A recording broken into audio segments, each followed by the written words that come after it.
This afternoon in Maggie Alfonsi and Emily Scarrett. But let's get straight to Cork, savour the atmosphere at Musgrave Park with former Ireland centre Sene Naoupu alongside our reporter Jenny Drummond.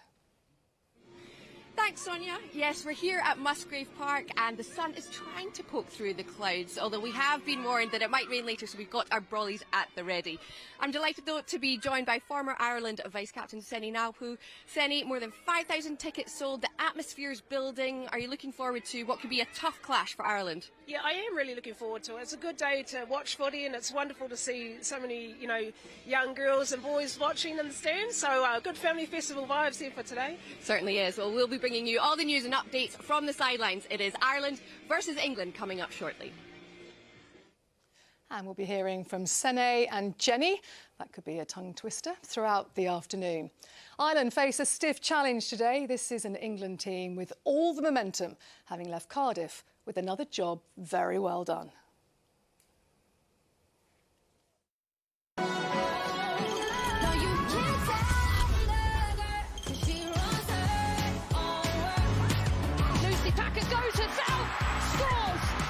Little kick through, who's going to be on the end of it? It's gathered in the end by Hurd. That's amazing! Abby Dow!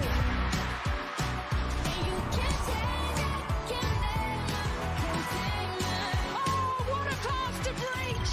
That is wonderful. That's try number 9. They are rampant.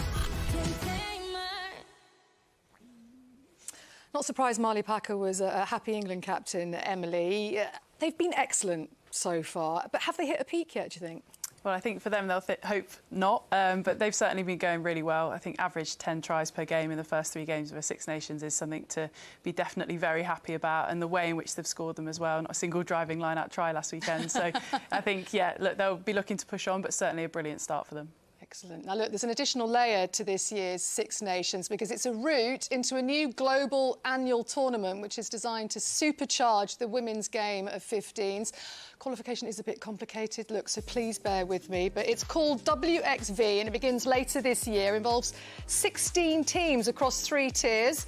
WXV1, WXV2, yeah, look, you get the idea. Level 1 involves the top 3 sides from this year's Six Nations, plus the top 3 from the competition that features Australia, Canada, New Zealand and the USA. Level 2 involves another 6 teams, including 4th place from the Six Nations, which would be Italy as it stands. Level 3 is where you end up if you get the wooden spoon in this championship, which is Scotland as it stands. The sides finishing 5th this year will play off against Spain to determine whether they go into Level 2 or Level 3. And World Rugby actually investing nearly £6.5 million into this in the first 2 years. Maggie, you'd have loved to have had this in your day, wouldn't you? Oh, I would have definitely loved to. I mean, I'm glad you explained that because that looked very complicated.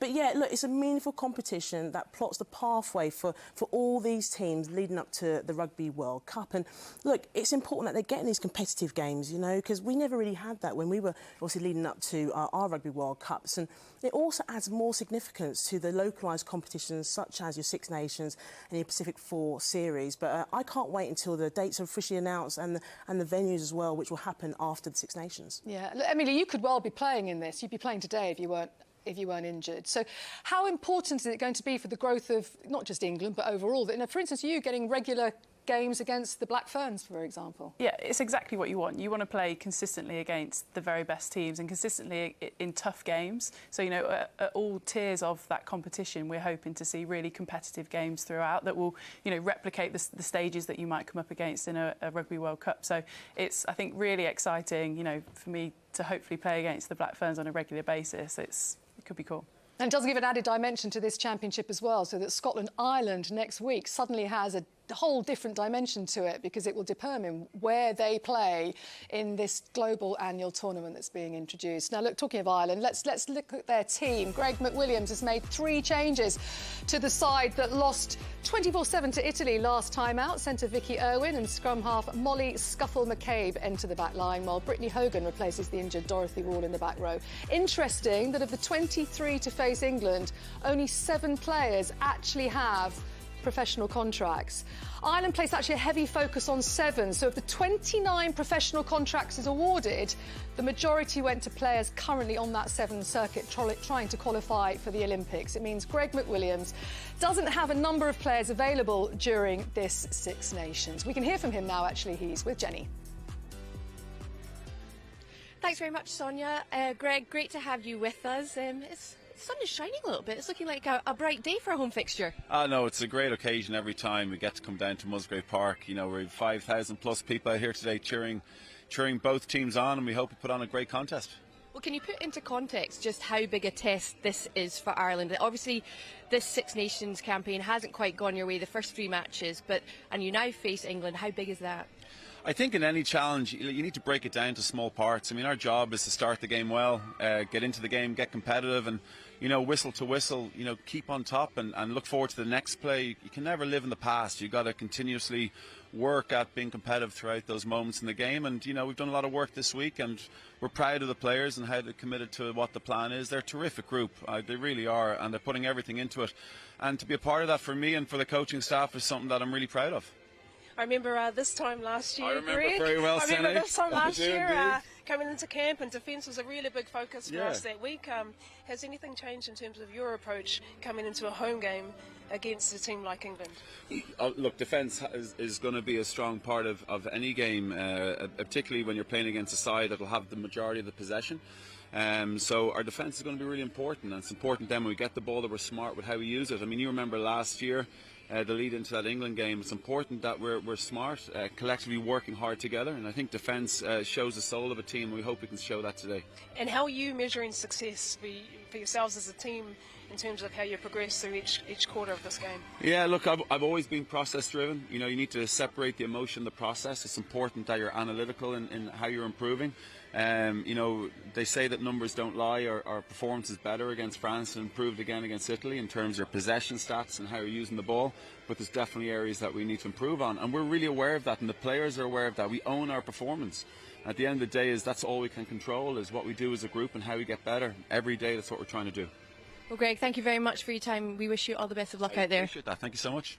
Thanks. Cheers, Greg. Thanks, Danny. Emily, as somebody who captained GB at the Rio Sevens at the Olympics, what do you make of the approach that Ireland have got? Because I think they figure that if they qualify for the Olympics, that's going to be a lot more eyes on the women's game. But they're trying to fight on 2 fronts with a squad that perhaps they don't have the strength and depth that England have. What do you make of the way they're approaching this Six Nations? Yeah, I think it's a really difficult one. It's a really difficult one to balance. I think they've been open in terms of their focus, and their focus has been trying to qualify for the the next Olympic Games, not the Rio one. And look, they're making really good strides to that. They're in a good qualification spot at the moment, a tough round to come in to lose. But we're seeing it happen a bit. Lisa Thompson, who plays sevens for GB, she's back playing for Scotland this weekend, was last weekend. So it's a really difficult one to balance. We did it when we played sevens. You know, sometimes we'd do years where you were playing one and you weren't a part of the other one, and it does take a big toll on the side that you're leaving, and I think that's what we're seeing at the moment with Ireland. Moving forward, you've got to find a way to get the depth in both of those squads in order for them both to really push on. Was there an argument for this weekend, because the next round of the sevens isn't for a couple of weeks, was there an argument for bringing in a player like Amy Lee Murphy-Crowe and using her against England here? Yeah, there could have been. I think there's quite a few players, you know, Eve Higgins as well, a lot of them that played last year, and they did it last year. They flip-flopped a little bit last year and came in for some Six Nations games and were pulled out for others. There is this gap, as I said. You know, Lisa Thompson's doing it for Scotland to be able to do that. But if you're setting your stall out, we want Olympic qualification, we want to put everything into that, then I think you have to stand strong on that and give that your best effort. Well, Meg, let's focus on Ireland player that is involved today, that's really caught your eye in their back row, the number 8, Derva Nicholverd. What do you make of her? Yeah, she's one of my favourite players, and actually it's quite interesting. She's come from the Sevens programme, but there's 3 things that she does incredibly well, and one of them, as highlighted here, it's her carries from the scrum. You know, her ability to pick and go, and the opposition stand off her, so she always has this space to run. And she's also very good at turning over the ball at the breakdown. And then the third thing, this is where she brings her Sevens experience, you know, ability to evade players. You know, so far in the Six Nations, she's made, well, broken the lines once and also beaten 7 defenders. And that highlights the quality that she brings to this team. And you kind of think for Ireland in this game, they just centre a lot of their rugby around her. Ireland have, though, conceded 17 tries, I think, in 3 games. If they don't get their defensive set-up right today, it could be a long afternoon. So, you know, where could they perhaps make small improvements there? Yeah, for me, I mean, you know, Greg McWilliam's really highlighted their defence is where they can get some quick wins. So it's, at the moment, they're slightly disjointed. They don't really name who they're going to make the tackles on. But here's what I really highlighted. So Aoife Dorr, she's so narrow. Look at all that space that Italy have got to attack in. And when they break the line, Ireland struggle to get that scrambled defence, struggle to get their shape again to be able to defend. And that just highlights they've got to really work to slow down the ball, but also communicate in defence. But when Ireland get in those right positions, so here, a minute before the half-time, they lack composure. Grace Moore here knocks the ball on, and that was a definite chance for them to score a try. So for me, what I want to see from Ireland, to strengthen their defence, communicate, don't be disjointed, but when you're in those key areas, you know, manage that composure and don't be afraid to almost slow the game down and then find those opportunities to score. Excellent. More from Emily and Maggie shortly. Now, look, there's been a fair bit of noise surrounding the women's team in Ireland of late. It follows an article in the Telegraph newspaper here, actually, which suggested deep-rooted sexism towards women's rugby within the Irish Rugby Football Union. Let's go back to Musgrave Park. We can hear the views from Sene Naupoo, who's with Jenny. Thanks, Sonia. Well, Sene, it's been quite upsetting and concerning, these sexism allegations that have come out in women's Irish rugby. Just how deep-rooted do they go? Yeah, it certainly is disappointing, and I'll tell you why it's disappointing, because look, it's obviously true and that it's written about. Fee Thomas in her article, and I do want to acknowledge the support that we had, Irish women's rugby had over the last week. It's one of those things that it's an attitude that isn't reflective of all of the staff and all of the governance and leadership in Irish rugby, and it's also disappointing for another couple of reasons. One, it's an oppressive attitude. It's a class systemic issue that has been holding us back for so many years. I've only recently retired, and this question was raised last weekend, and I know we got a bit of backlash because we were too soft.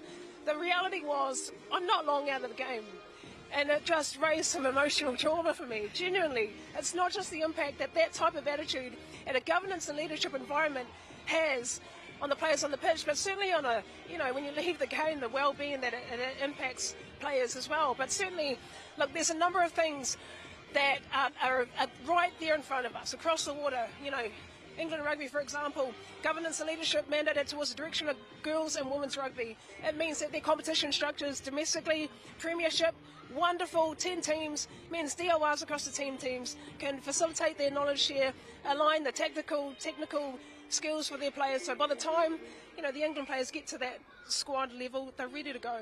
And also, it's not just the England players are supporting, it's other countries also in the competition as well. Commercial programs underpinning it, PDPs as well, so personal development support, like independent organisations, Nolly Waterman's Women's Rugby Association, super initiative, because it's independent, it needs to support the players fit for purpose.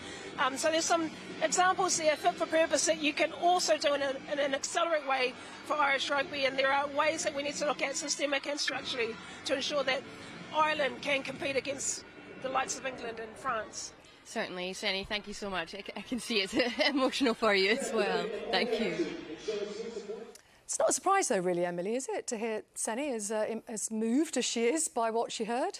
No, not at all. You know, she said she only retired last year. She's been in that Ireland setup for a long time. It's certainly not what you want to be hearing about. It's not what it's not what you want to be hearing about. You want things like that to come to the fore for changes to be made. I think, you know, she made a really good point there around the English Premiership and how prominent that is, what a great job that does in terms of developing players, etc., etc. And, you know, many issues, but certainly one that I think, you know, other nations can try and get right in terms of their domestic rugby. And I think what upsets me the most is that all these women are working incredibly hard off the field, doing some amazing things, and the governance, and it's really highlighted, the governance there with the IRFU, you know, the support wasn't there. And it's sad to think that that article really had to highlight, you know, what's happening or what has happened, and there needs to be change. You know, what's pleasing, there is progress, we're seeing that, but it's still slow. And we need to keep banging that drum. And I'm so pleased that those women out there are still putting in the performance. Yeah, they're not getting the results,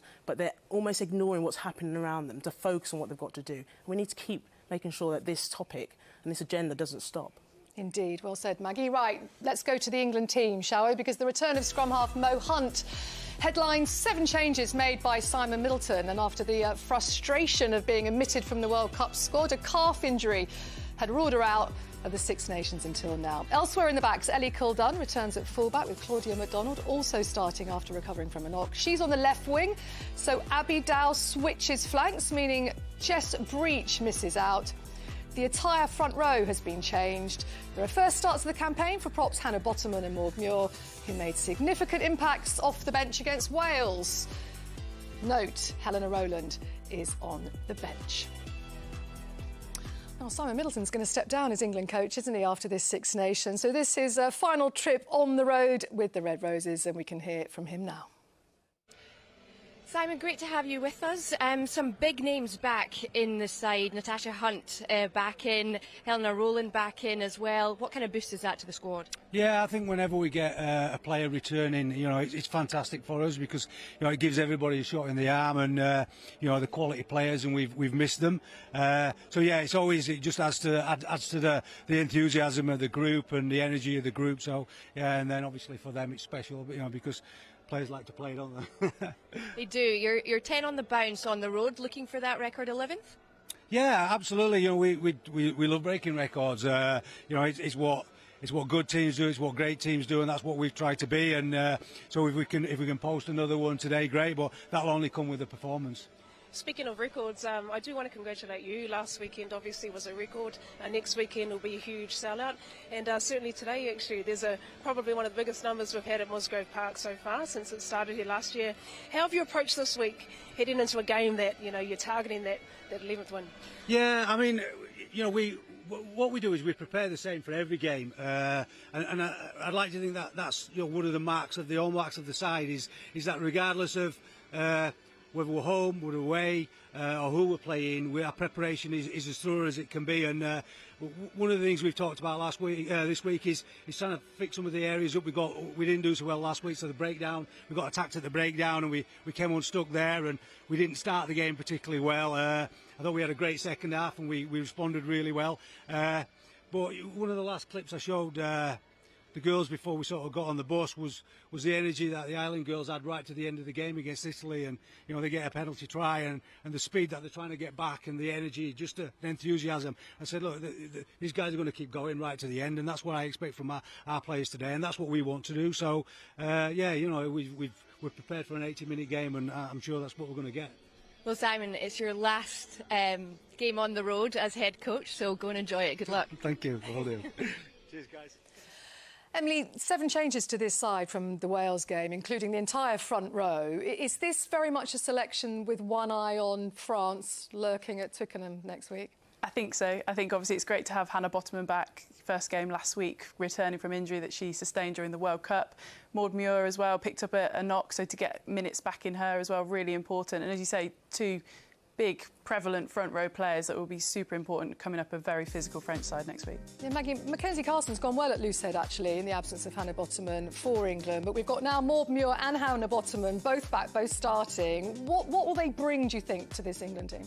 Well, I mean, first let me start off with, I think Simon Middleton's so lucky to have so many players at his disposal, considering we've got Bottoman and Muir coming back from injury. And, Carson came in and made her debut in the Six Nations, and has almost shown her maturity as well. So I think, for me, what they both bring is they just bring that experience. They also bring that level of confidence, and they're fearless as well with the way they play.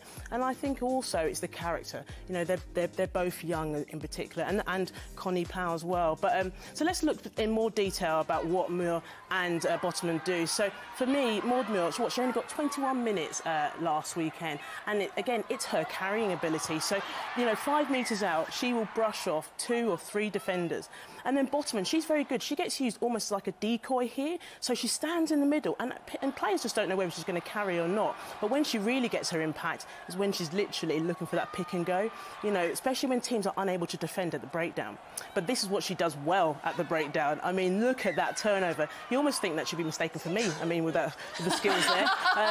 But then you look at both of them. When they're in the scrum, their combo, they can absolutely destroy opposition packs. And this was, 3 minutes before the end of the game, they both literally walked walked over the Welsh pack. So I really enjoy watching them both play. I mean, Bottom in particular, her character, she's like Joe Marler to an extent. And I think there was one game where she was crawling behind the back of us whilst we was in the, interview. We can see you, Hannah. I wonder who starts at Loosehead next week, Hannah Bottom or Mackenzie Carson? Really interesting debate. I think it will be fascinating to see how Hannah goes today, and then, you know, the impact that one of them will also come off the bench with in a tight France game at the end. Yeah, now England last weekend, 9 tries, all scored by different players and not a single driving maul anywhere to be seen. You'd love to be playing in that attack, wouldn't you? I think the backs are all celebrating, aren't they? But I think it just shows the intent that England have come into this competition with. They've been very outspoken about the fact they wanted to develop their game, develop the wide play, add variety to it as well. And I think Holly Aitchison has been a huge driver of that. You know, her passing ability there,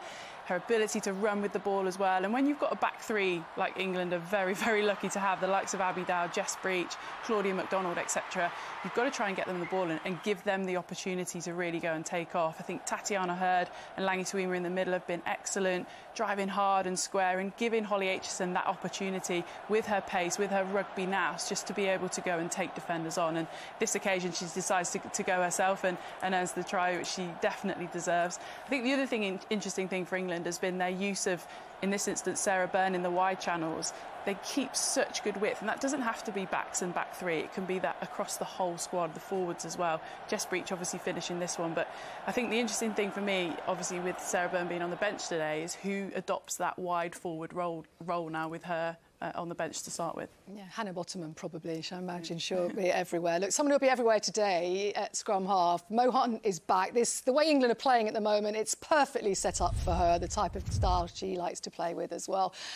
Given she missed out on the World Cup, how fired up today is she going to be to come out and show people what they've been missing? Yeah, I think she'll be really excited and no doubt nervous as well. I think she tweeted, you know, just a few days ago about, you know, being able to sing God Save the King, because she's not been able to sing that yet in an England shirt, and I think super excited about that opportunity. But you're right, the way England are playing, the pace, the tempo, the injection of speed, it screams her name. So I'm really excited for her to get this opportunity. Yeah, it's going to be really, really interesting to see how she goes today. Mo Hunt back in this side. You can see the England team just emerging. There's Marley Packer, the England captain.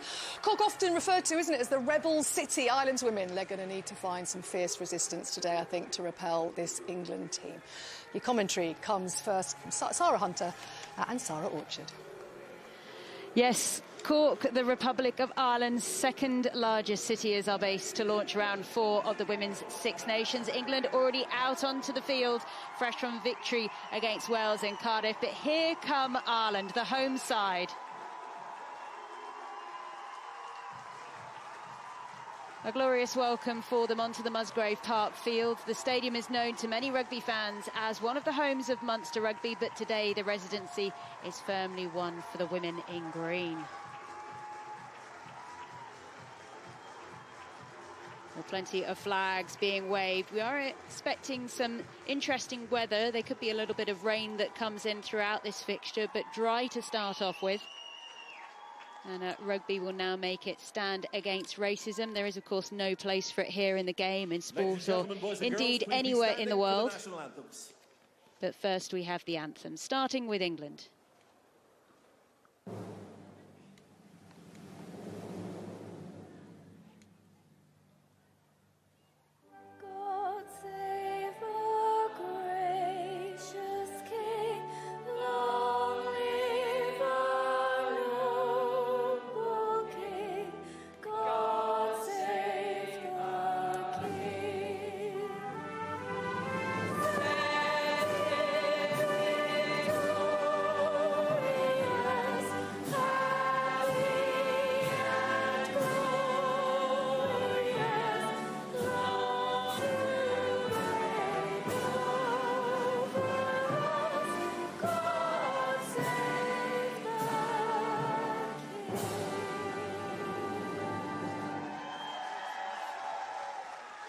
And now we have the Irish anthems.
Well, wonderful to see some happy faces as we get ready to go in round 4 of the Six Nations. Let's take a look at the team, starting off with Ireland.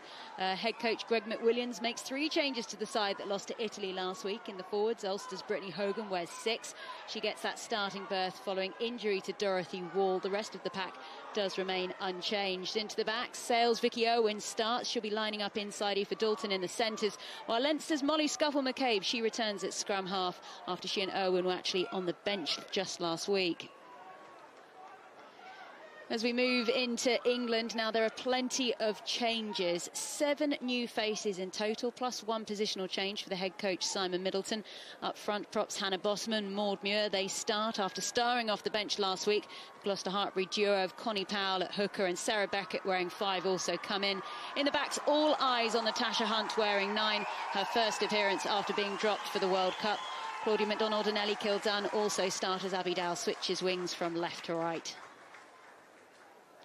Now, it's interesting on the replacements benches because Nicole Cronin was sadly injured in the warm-up, so Elsie Hughes is actually going to come in and wear 21 for Ireland. For England, Loughborough Lightning's Helena Rowland could make her first appearance since the World Cup semi-final.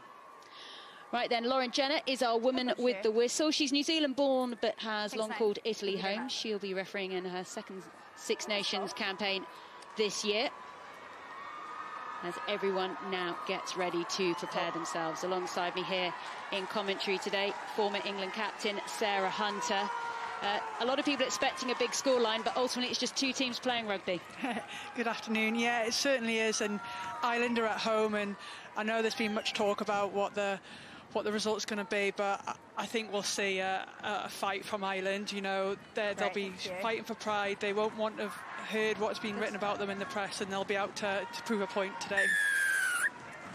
Well, the time for talk is over. It's just 15 women against 15 playing a sport that they all love. England then, as Hunt there at the back, wearing 9. A big day for her. You know there'll be a huge focus after everything that happened for her in the last few months, as the ball is kicked down the field in the end by Aitchison. Gathered by Delaney, just to find her pathway through the white shirts and some of her own green shirts as well, as Scuffle-McCabe passes out and finds Monaghan. Well, that was a loose ball, and it's been snaffled straight away by Matthews. Here comes Packer. Probably wasn't expecting to do a little bit of rucking work, but they've ended up with the ball, and it spins over the top of the heads of some of the England players there. Tuima.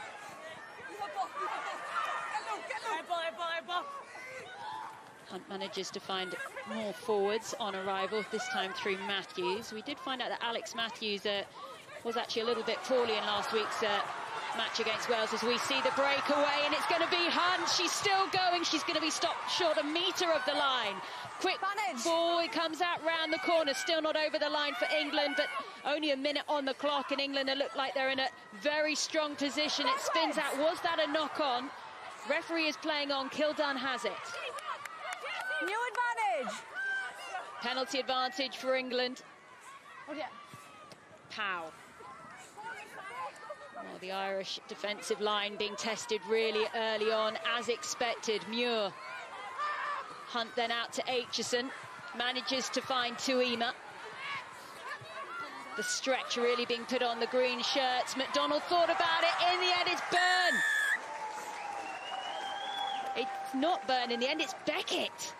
Beckett with the touchdown in the corner. 2 minutes on the clock. And 1 there for the Gloucester Hartbury player. She's had a difficult time of late, but certainly taking her opportunity. Yeah, she got on the score sheet last week, and she's done the same here, but it all comes from this. The woman that got 3 turnovers last week, Hannah Bottomans, in there to disrupt the ball and jump on it, and then it comes from a great line break here from Sadia Kabea with Mo Hunt on the shoulder. Doesn't quite get there, but that's fine. They recycle the ball well. They go from one edge to the other edge.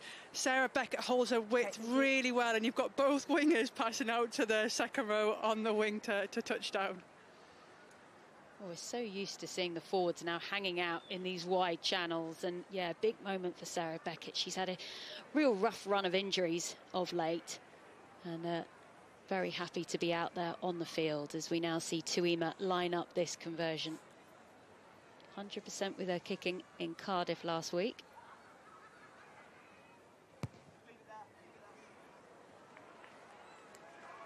And that one just a little bit short, so it's not going to be the full complement of points for England. But it was just the width that England managed to get on the ball. Yeah, it was, you know, and I think that's something that they've really tried to ingrain the Six Nations is someone staying in that 5-metre channel, whether it's a back or a forward, but it just creates problems for the defence because they have to keep an eye on which either creates gaps through the middle, or if they get sucked in, if someone's out on the edge, it creates that space for them to run in tries like that. O'Brien then with the restart. Back into English hands, 5 metres out from the far side touch. Niamh Jones in there for Ireland, just trying to slow down that ball. England's ruck speed so far in this Six Nations, an ever impressive thing. Just trying to cause a little bit of confusion there for England, but they do come away with it with Dow. Sorry, say that again. Okay, for Green. Once again, Maud Muir crashing through the Gloucester Hartbury tight head. Made a return from a hand injury last week as it just goes to ground Offside, through Green. Tuima. But it's offside again. And just the pace of the game is what Ireland are going to have to keep up with. Yeah, they certainly are. You know, that's probably their third penalty. England didn't have to go to the line out early. They played advantage, but I think that's 3 penalties now against Ireland, which they can't afford to do, and especially so earlier on in the game, so they'll have to start to address that. Cool. Keep that again, guys. And plenty of happy faces watching on, cheering their country. Really tough take there in the air by Cabella. And that's looking strong from England. They didn't get a try from this position in Cardiff last week. I'm just trying to see if that one slowed down, but you can see that Brittany Hogan has made her way round, and that's coming out in an Irish direction, and that is a great fillip for Ireland early on.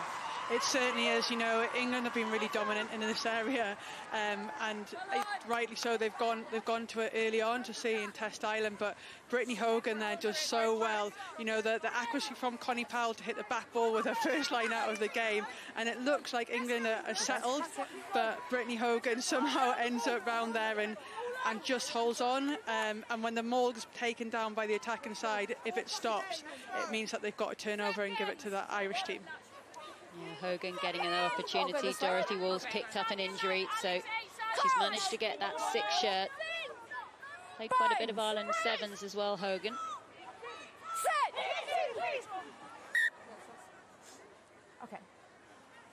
Okay. Referee just calming things down there. Both sides down. We'll reset this. Still Green scrum. Ireland's scrum's been going really well in the Six Nations. You know, it led to their only try last week against Italy when they got a penalty try. So it'll be really interesting. Obviously, England on their ball have got 100%. So it's going to be a real contestable area for both teams today. Crouch.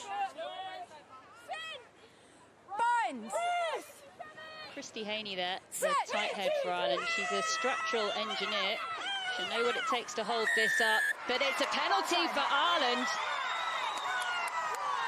It's on the English loose head side. It's Botman who's gone straight in there to talk to the referee. And that will be a huge frustration for England.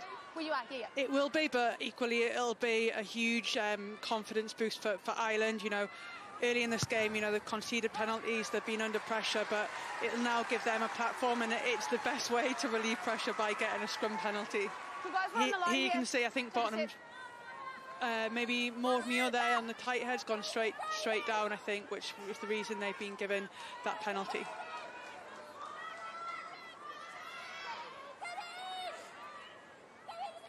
Well, from the scrum, which has been a real strength from Ireland, to the line out now, which they've had a few issues with.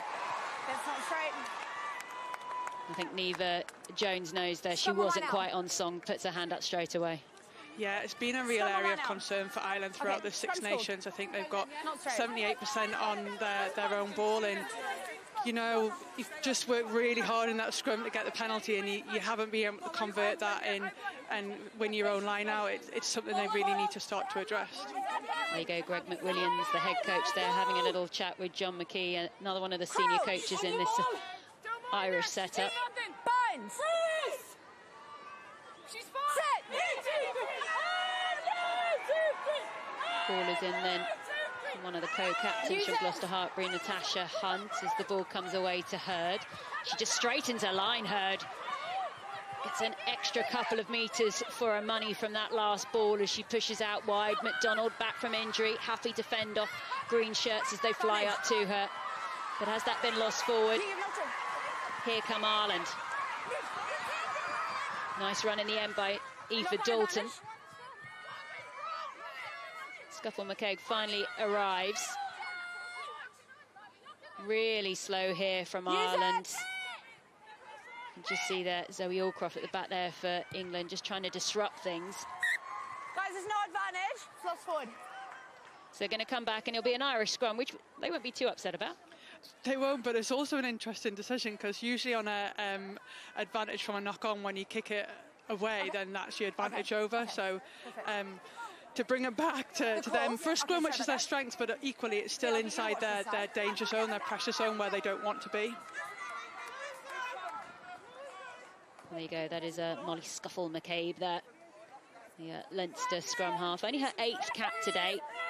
Made a debut against England in the last Six Nations.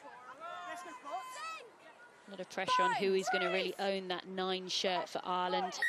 Catherine Dane out at the moment, making her way back to health. Like I said at pre-match, my calls are going to be nice and slow to allow stability. I need both teams to be stable before I can move on to the next call. Okay? Okay. Bear, if you can watch this side, please. Thank you. Mark's still here. Well, you can just see there from the eyes of Linda Dugang there. She wants that touch judge on that far side watching very closely about what's going on. That was where the penalty was won last time. Crouch. Binds. Sit. Early push. Oh, early push there from England. They can't do that until the ball is in, and it's a happy day now if you're an Irish pack. It certainly is, you know, their second scrum, and they get rewarded from it. It'll be an area, they've gone back to it. They're obviously really confident in that. I guess another free kick, they'll get a penalty, or they might be hoping they get a straight penalty from that. But yeah, like you say, that the ball has to come in before you can push through, and the referee obviously deemed that England went a little bit too early. So that's two scrum infringements now that England will be starting to problem solve so they don't repeat it. Well, for many years, England had Matt Fagerson, who was their forwards coach. He specialised in the scrum area, and when he left, Lewis Deacon came in, who is more of a line-out specialist. They don't necessarily have a direct scrum coach at the moment, as Ireland are then pushed back, and it comes away in the end through Nick Avard. Lots of talk about how well she's done in the Six Nations. Inside. Second most carries so far of any player behind Marley Packer of England. But England have it back. McDonald on a mazy run. And I think she won't want to watch that pass back. No, it just probably didn't need to be given, you know, especially from turnover ball. We know how strong England are, and just don't need to force anything really. Just need to maybe take in that contact and look to go to the edge on the next phase. As we see here, there, you probably could just straighten up a little bit. It's quite a difficult pass to make, and it goes over Langi Tuima's head there. Well, it's a line out then for Ireland, so all eyes now on Jones. They've managed to come away with that one, as O'Brien is on the ball. And again, Nick Avard. Ball gone forwards. There was a lot of knocked-on balls from Ireland in the opening passages of play against Italy. You do find sometimes they just have to settle into games. Oh, a little bit of a touch on that ball as they tried to clear that one away. They'll come back and England will get a scrum. No.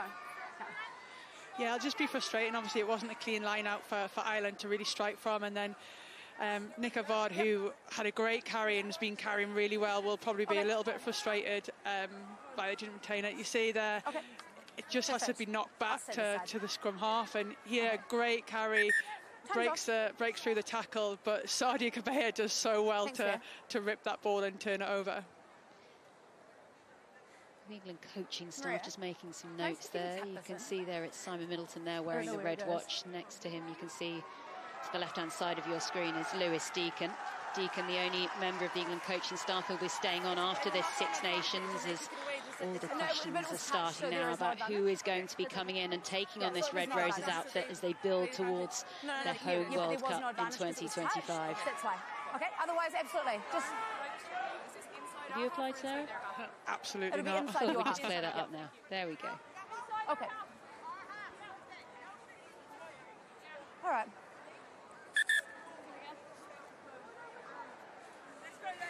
Well, they are just going to get ready to pack down then. And after England scored that try through Sarah Beckett very early days in this, I have to say, I don't think either side would be overly pleased with their performance in the last 10. No, it's just been a bit scrappy. You know, unforced errors from both sides, a bit of discipline issues.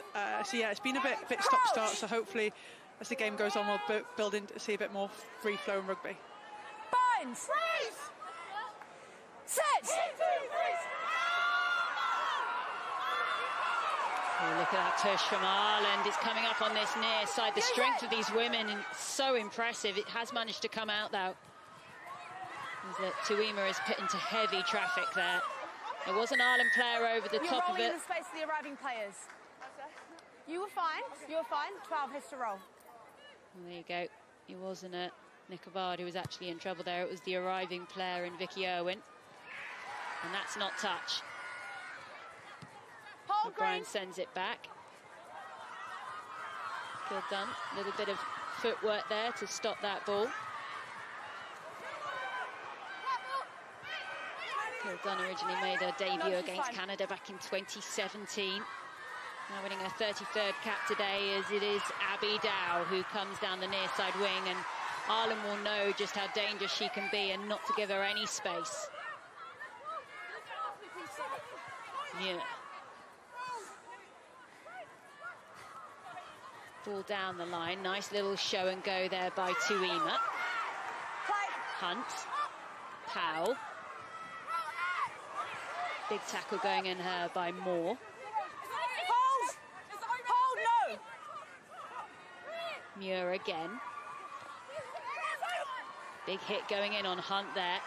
A teammate from Gloucester Hartpury, but this is Hurd. It's still Tatiana Hurd. She's scored in every game. Having not scored a try in an England shirt until this Six Nations, she now can't stop. No, she can't. And you just see her again cropping up on that edge, you know, ensuring that England keep their width. But England will be a lot happier with that, you know, just their patience to go through the phases, to keep possession of the ball. You know, great hands by Beckett to put Abby Dow in, makes that great run, gets back to her feet. She's not held, she can do that. Mo gets the ball away. Holly Aitchison ball again out to Tatiana Hurd out on the edge, and it's just creating problems for Ireland all over the pitch at the minute. Absolutely. And this is also where I have to give my public service announcement that if anyone doesn't know, Natasha Hunt is known as Mo. As Sarah Hunter giggles to me. She's actually known mostly now in rugby circles as Mo Hunt, the scrum half for England. But that is Tatiana Hurd who scored there.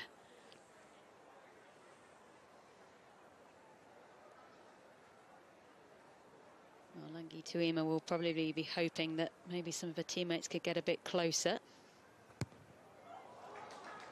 I think that's definitely what she'll be thinking right now. She won't want to watch that one back on the replays. So no conversions yet for England. But certainly a couple of tries. And Tatiana Hurd, who really was a bit of a shock name to some when she got into the Rugby World Cup squad. She's always been there or thereabouts, but she's had a lot of injuries she's had to overcome. But she really has made a name for herself. Oh, absolutely. You know, I think that's testament to the character she is, that to come back from significant injury, and not just on one occasion either, but she's just flourishing at Gloucester Hartpury. You know, she's really grown into a great international centre. Kabea.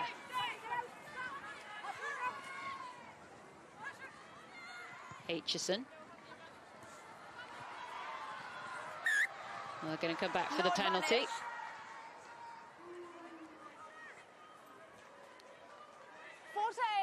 It's areas like this where Ireland just need to be really ultra disciplined. You know, it's a really easy out for England, and that's where you might get an unforced error from England, where you can capitalise on that turnover and have a bit of possession in England's half. Well, Connie Powell throwing in the ball then for England at the line out. A lot of talk about the injury to Amy Cockayne she suffered when she missed out on the England game last week for Wales. She played for the RAF. Great, thank you. So Powell getting her shot with Lark Davis on the bench. There was frustration at Cockayne, who's in an incredible run of form, as the ball is just juggled there by Tuima out to Kildunn. Advantage is over. Dow once again. Hunt looks up, support from Beckett. Real good strength there by Sarah Beckett. Holds her ground. Aldcroft. Hunt finds Aitchison. She thinks she can see a way through. No fly half then. Hurd happy to take it on. Kildunn looking for work. Not a lot of depth at the moment to this English attack, but they're certainly keeping this alive. Skipper, Packer. No, you've kept her in there, you've kept her in there. You've kept her in there. Aldcroft. Almost ran into her own player. Yes, she did run. Little bit of accidental there, but you have to say England were pushed to be quite lateral in the end. Yeah, they have, and I think it comes back to your point, Sarah, that they're quite flat. They probably just need to reload a little bit earlier, work a little bit harder off the ball so that they can create that natural depth. They can come onto the ball at pace, and they can try and challenge the defensive line a little bit more. Tin, the ball's in front of your player, so we can play on. Well, there you go. That was the moment you just saw there. Time's off. Little bit of hesitation. Yeah, I think Zoe Aldcroft didn't really know whether she's going to carry, whether she was going to tip onto Maud Muir. Maud Muir had overrun it, and in the end it led to that offside and the penalty to relieve pressure for Ireland. Well, the penalty count there. Just clocking along reasonably comfortably for both sides. Nothing too much to worry about, but it will be a concern if there was a problem with Linda Dugang. She really burst onto the scene, and she has taken one of those Irish contracts, but she really is a fabulous loose head prop. And hopefully she'll be okay to continue. Dugang was actually a nurse before she took on that contract. There she is, just wearing that scrum cap there on the left-hand side of your screen with one on her back. Heavily involved in Irish hospitals during the pandemic.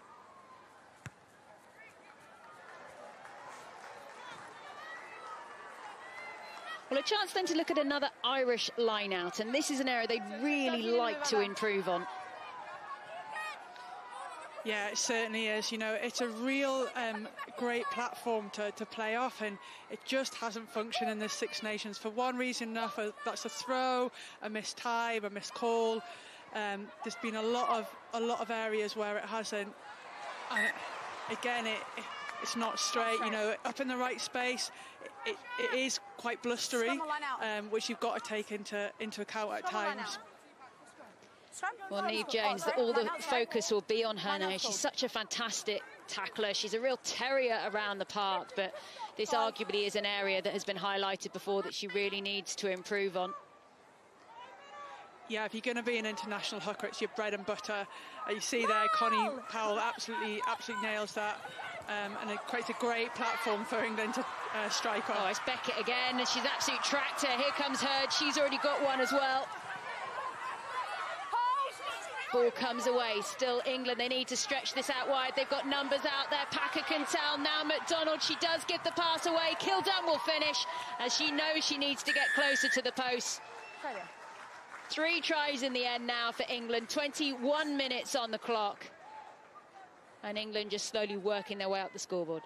Yeah, they are. And again, we talk about the importance of the line out. England get the ball from a not straight. Choose the option of the line out. Sarah Beckett makes a great run, breaks one tackler, fends the other, gets the offload out the back with Tatiana Hurd on her shoulder to carry. Don't panic. create the phasers, play again, and again, England holding width on the edge. Ireland defend through the middle, but they create all those spaces. Claudia MacDonald out to Ellie Kildunn, and it's just a walk-in, but Ellie Kildunn's helping Langi Tuima out by running a little bit closer to those posts to make it a little bit of an easier kick for her. Yeah, Ellie Kildunn. Couple of tries versus Ireland last year. Happy to take on duties once again, but it's Tuima stepping up now for the conversion.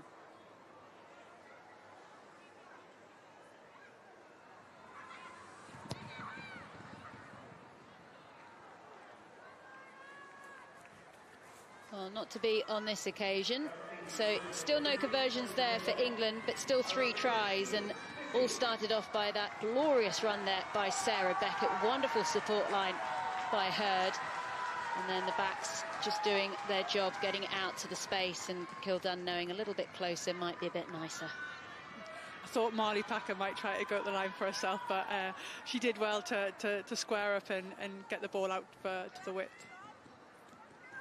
Well, this fixture last year at Welford Road was actually finishing in the end 69-0. Ireland did put up a pretty fantastic fight, we have to say, in the first half, but it was the second half where England really pulled away. Taken back. At the moment, it does look to be slightly one-sided with only 22 minutes on the clock as it comes down the throat in the end of Delaney, who plays her rugby in the Premier 15s at Sale.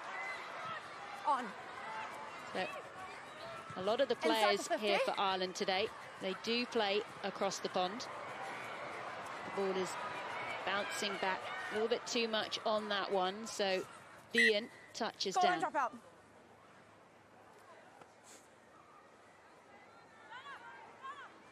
Wait for your players to be behind you.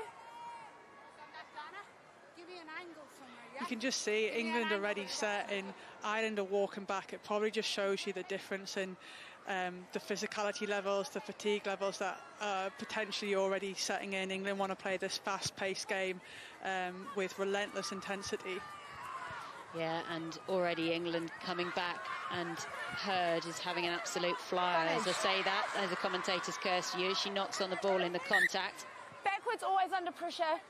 No advantage, knock on. And a lot of the women, we've already said, some of them do play in the Premier 15s for Ireland. There's a lot of talk at the moment about the contracts that they have, that not many have taken them.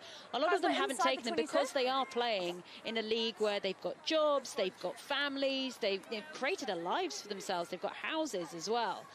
So they will know each other. I mean, like Tatiana Hurd there, who plays for Gloucester Hartpury, she will know very well a number of these Irish players, like Yaniv Joneses, also Sam Monaghan. Yeah, you know, they play week in, week out at club with them, but equally Nicola Friday at Exeter play against them, so it makes for a really interesting contest when you come to facing off against them when you get to international level. Scuffle McCabe then.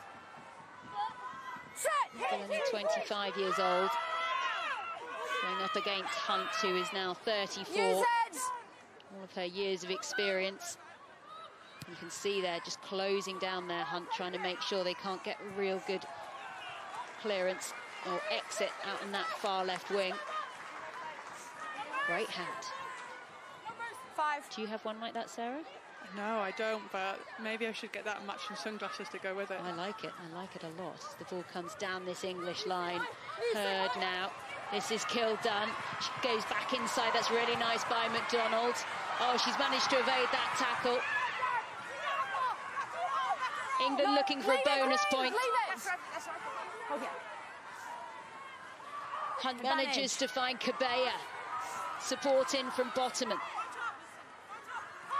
Hunt again, maybe almost thinking of a snipe there, resists. Hunt then straight away, pop ball back inside, and it's the captain. Packer goes over, and that is 4 tries for England, and less than half an hour on the clock.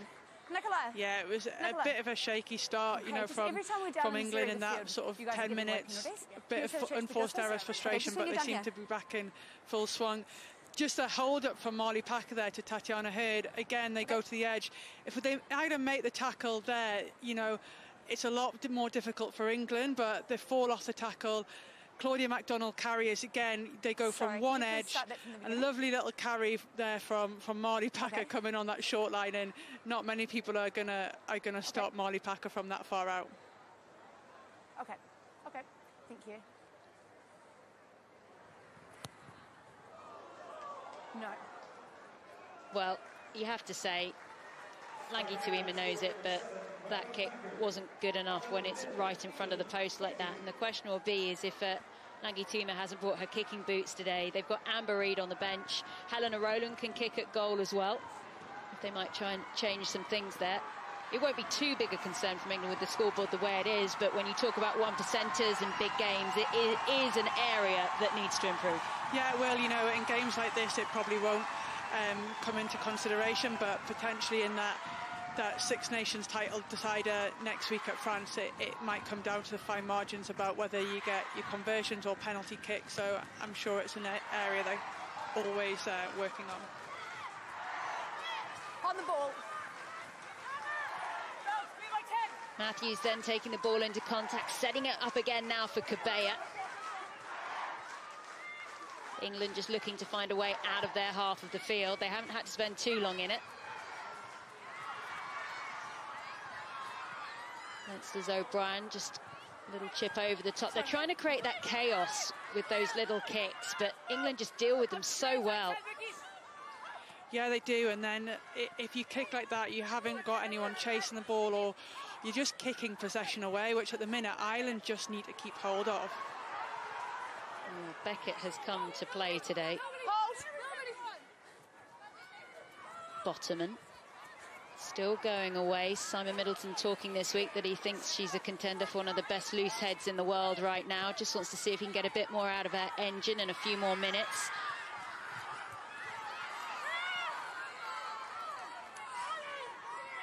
Hunt, Packer, support there by Muir.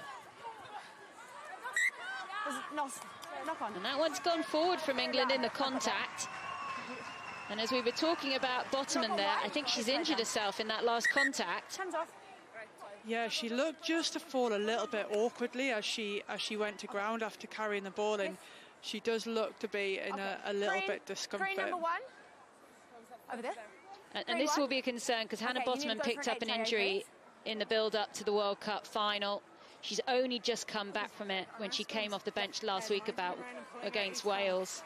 And you can just see there, she's got her hands up to her face, looking very frustrated. And you just see possibly that, I think that's Jugang who's just gone off the field there.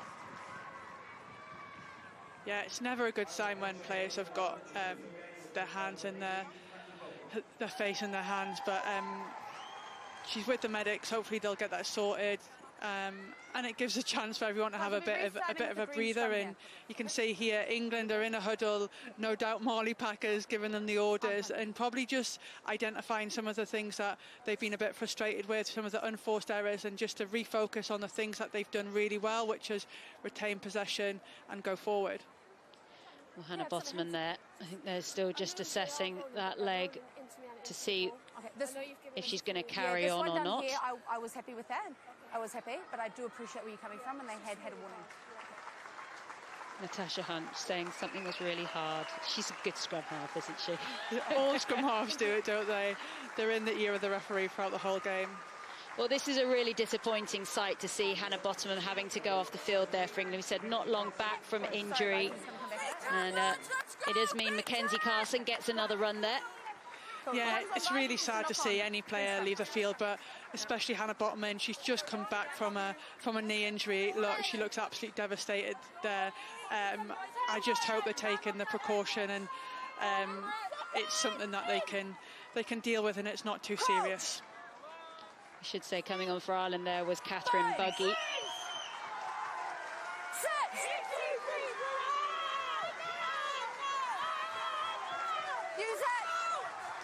Ball come out then from Ireland, whose scrum continues to look pretty decent in this fixture.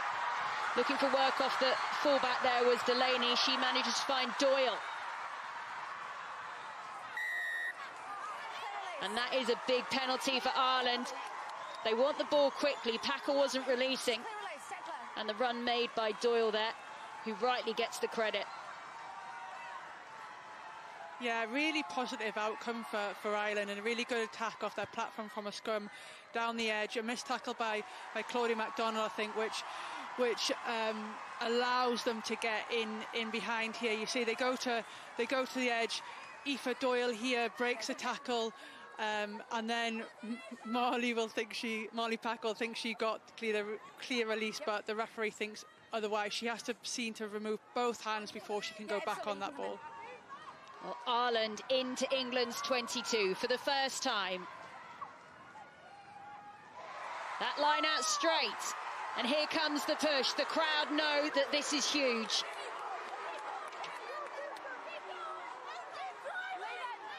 Jones has it.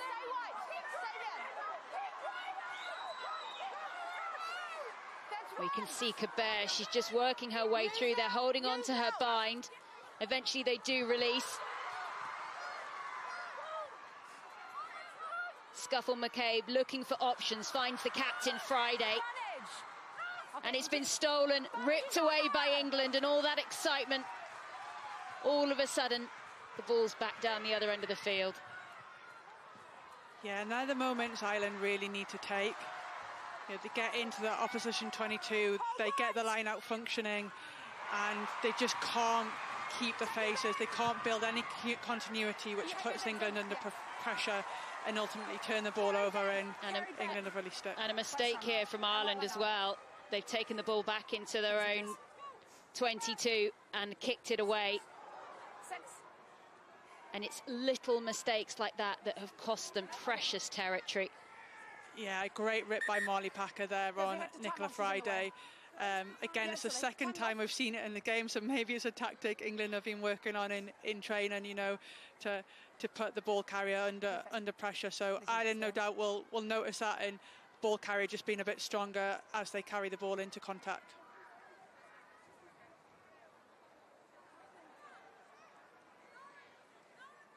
Well, we've got another Irish player down, injured at the moment, hence the break and play. But what a take there by Lauren Delaney. But you can see she took it just on the wrong side of the 22 line to pass it back inside. Frustration there by O'Brien.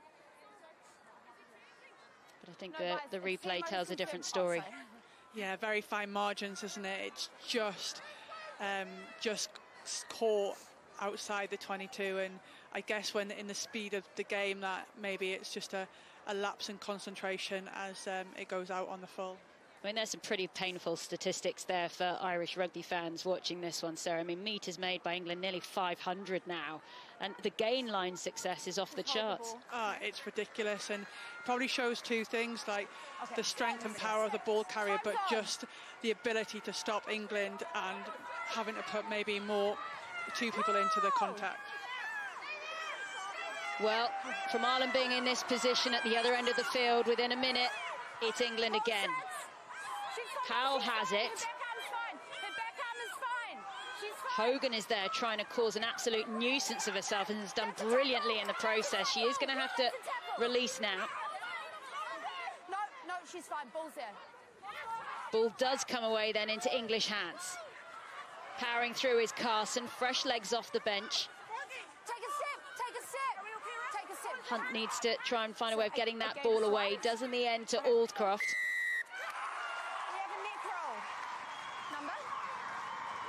Well, that one was probably called in.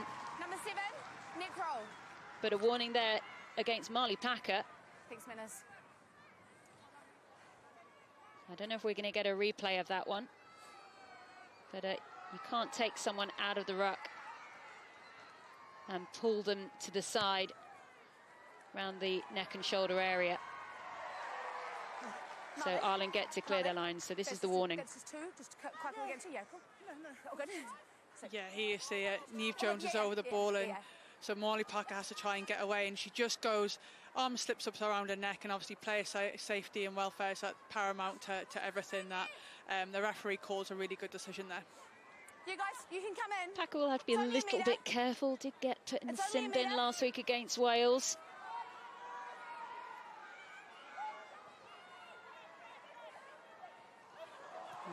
I don't think that's what Niamh Jones meant to do at all, but England won't mind. Extra roll. Can't keep rolling along the floor. Everyone likes a commando roll, don't get me wrong, you just can't do it in rugby. No, you can't. You know, once you've been tackled, you've got to place that ball back immediately, and it comes from the pressure that Niamh Jones, you know, disappointment, she's just got the line out not right, but then her attention to go on to the next thing and put Connie Powell under pressure, which ultimately leads to the penalty turnover. Well, that's a missed touch, and here come England again. Aitchison finds Kildan. Lovely pass out wide to Ema. Just bumping away the green shirts as she goes. Advantage! Hey, you're fine. You're fine. Your tackler has to roll. Okay. You're fine. There's been a couple like that where Derval Nicobar thinks she's in trouble and it's someone else. I know she's doing a great job to actually get over the ball, but unfortunately the tackler making the tackler has to roll away quicker. You see here 13 makes a tackle, but it's in the area where English players are trying to get through to get rid of Nicobar. And unfortunately they can't do that, which is why the penalty has been given to England. Well, you probably just heard there from our referee, Vicky Owen is going to go off for Ireland. She's going to have an HIA, so there's going to be a little bit of a change up here for Ireland while she gets checked out. No problem. But all of this pressure has come from that mixed kick. You know, Claudia MacDonald did really well to keep the ball in, and now England are back 7 metres out from the Ireland try line. McGann on for Ireland and straight into the fire, because here come England again. England already have 4 tries, and they're trying to find a route one. Advantage.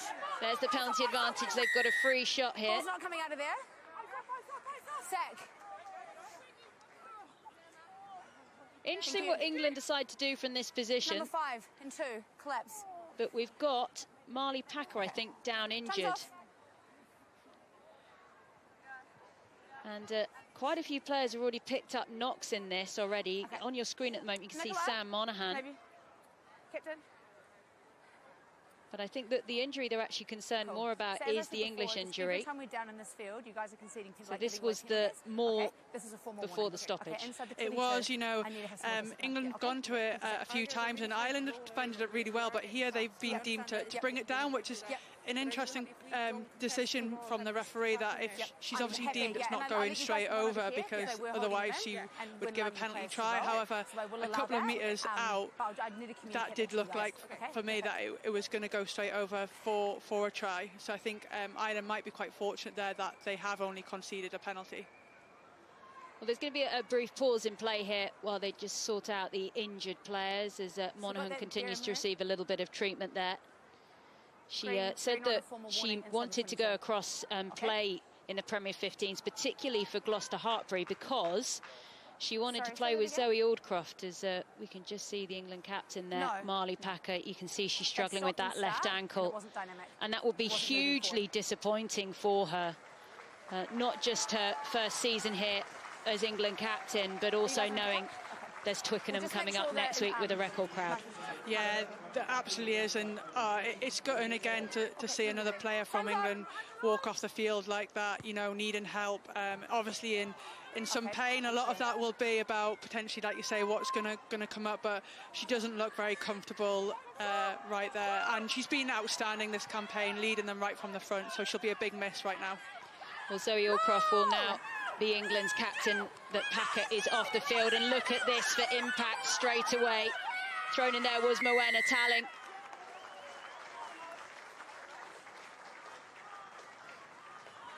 And that's a 5th try for England now.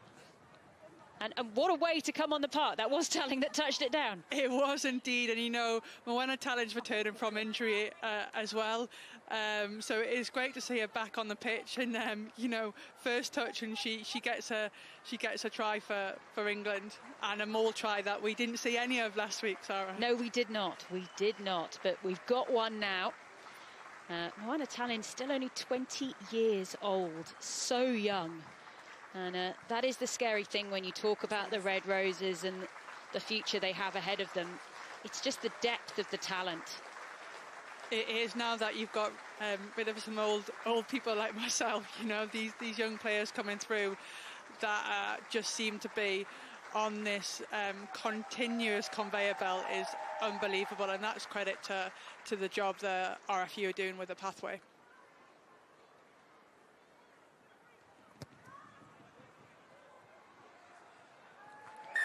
We have a conversion.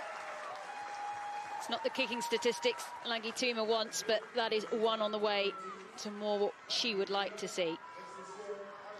Yeah, here England have gone to the back again, you know, for a hooker. That's the hardest place to throw, but Sadia Kebay has really come into her own, the Six Nations, and a line-out jumper. She gets up there nice and easily.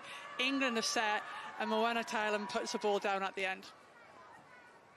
A sixth cap today, Moena Thailand, probably playing a few more minutes than she was expecting to get on the field, as there's still 2.5 minutes to go here until the break in Cork. Leave it. Hold. Take a sit. Got to remember, England, they have scored 31 tries before they turned up here for this fixture. They're trying to hunt down a record number of tries in this Six Nations. They'll be hoping to wrap them up today. Not what Ireland want at all. Carson, strong run. Aldcroft going in to do a little bit of scrum half work, showing she really is the full package. Hold wide. Swing us on. Long boot from Aitchison. He did speak in the build-up to this Six Nations about how she is comfortable at fly half, and maybe that's a position she'd like to play more often. She plays at club level with Zoe Harrison, who's been the regular England fly half of late, as the ball just bobbles out on that near side. It could be an interesting contest who ends up as the England 10 in the future. Yeah, it certainly can. You know, Holly Aitchison coming into the Six Nations has absolutely stepped into that 10 shirt and orchestrated this team brilliantly. You know, she's not unaccustomed to playing at fly half. She played there for Saracens in the Premier 15s final last year and ran the show there. So she's a wonderfully talented player, and it's something that England will be excited about. Headgear at Musgrave Park is another level today. I am enjoying it. Outside. Okay, great. Time's on.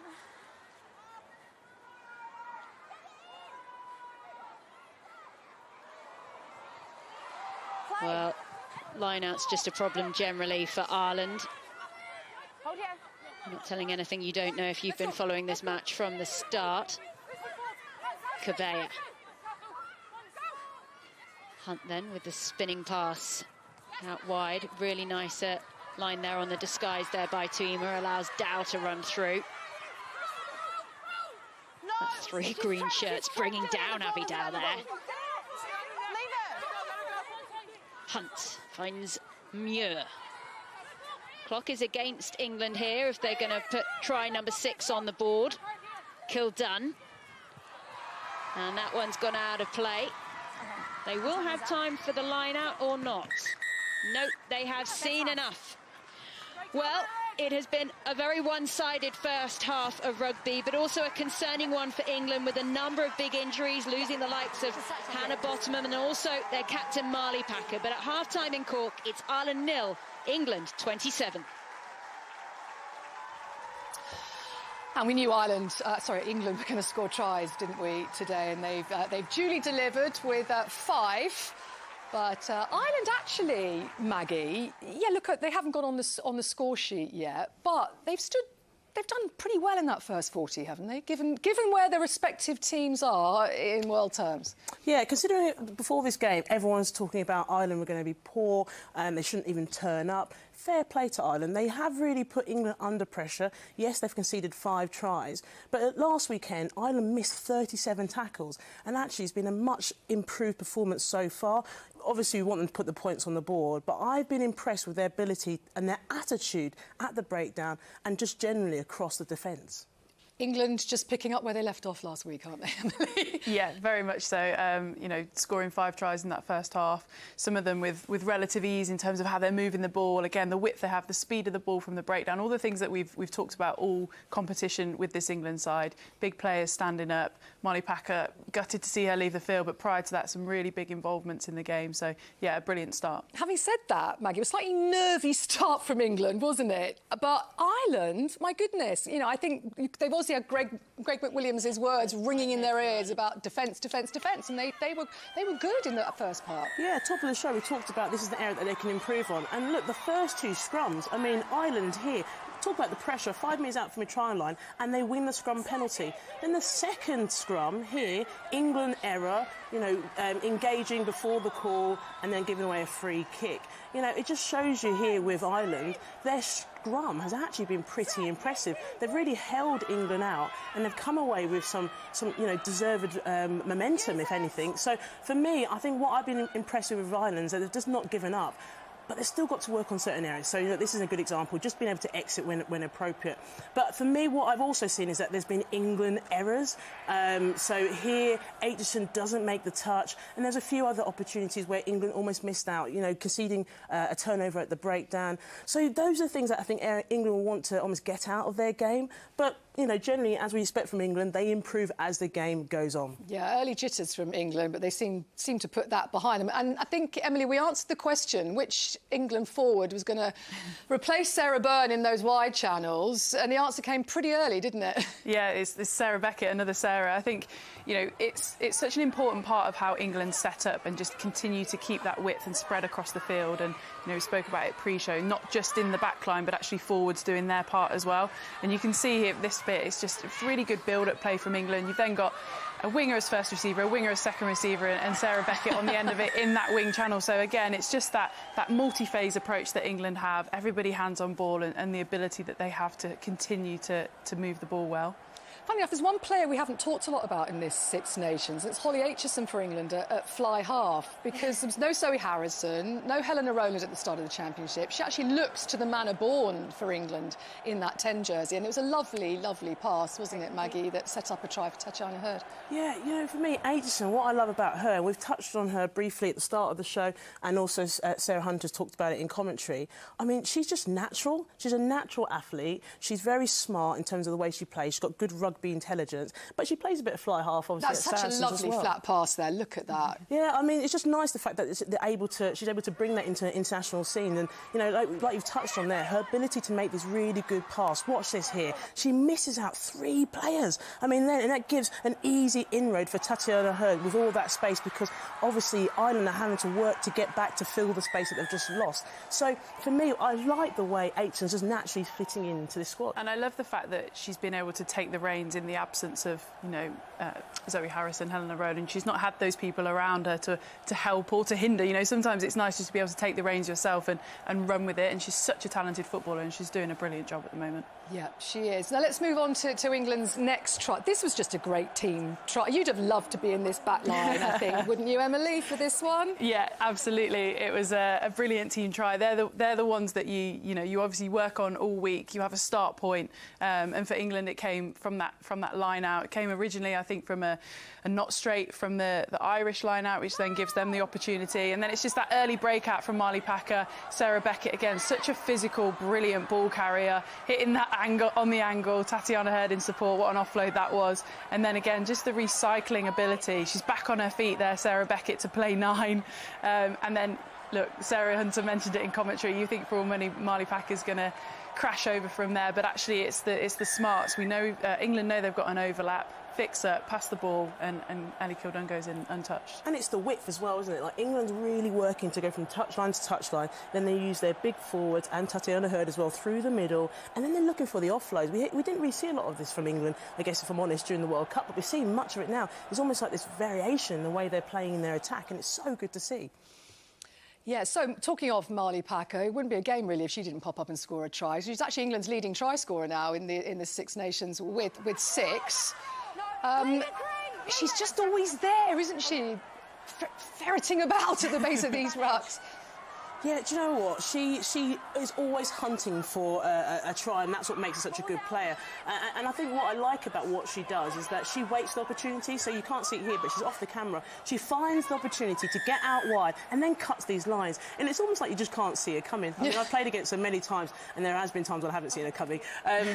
But she's very smart about cutting those lines, and also her handling's been really good. So a few times here in this game, I've noticed her be involved in just holding players up, and what she does here, so she held the player up, passed to Kilduff. Kilduff drifts across, which means that Ireland defence over chases, and there's that weak inside line, which means that McDonald can really make a really good break. So players like Packer are so useful in what they do with their hands, as well as scoring tries, but being able to be that decoy runner or just being able to set it up for the outside players. Just some really good recognition of Irish defenders. That one at the breakdown there, all eyes are looking at the breakdown, so she knows she's going to hit a blind spot coming on that angle. And again, the one where Claudia MacDonald and Ellie Kilduff are switching, it's because all Irish defenders, hips are facing out, weak shoulders, just really good way to gain metres. And given England have got France next, so if they beat Wales on Sunday, will also be 4 from 4, and we know it's going to be the big Grand Slam decider. Just how disappointing for England to see both Hannah Bottomman and Marley Packer go off. Yeah, really disappointing. I mean, we obviously hope that neither are particularly serious, but they didn't look great. I think both players are tough cookies. They don't leave the field easily, but the fact that they did leave the field, I think, is worrying signs. Marley Packer obviously being captain, as well as everything else that she brings in terms of, her ability on the field, and obviously Hannah Bottomman just recently returning from injury herself. Keeping our fingers crossed they aren't too serious. And then Marley Packer's replacement was Morwenna Talling, who immediately made her presence felt, didn't she? Didn't she, Maggie? Talk about impact off the bench. I mean, she literally makes her first touch, her first involvement in the game, and then she gets a try. So, it's being able to recognise when to get on the base of that driving maul, and then finding yourself to get onto that ball, and then to get over. I mean, especially when you're coming off the bench and replacing such a significant key figure like Packer, you sometimes feel like you might have to wait before you get involved in the game. But I love her attitude. She gets straight involved, and what a try. And that was England's first try via a driving maul, which I know Emily Scarratt absolutely loves. But it's just good to see her get involved, get back into the game.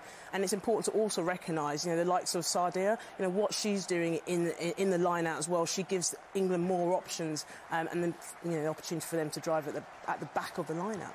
Yeah, a random question now for the pair of you. Are you avid recyclers at home? I am. Yeah. And I drive an electric car as well.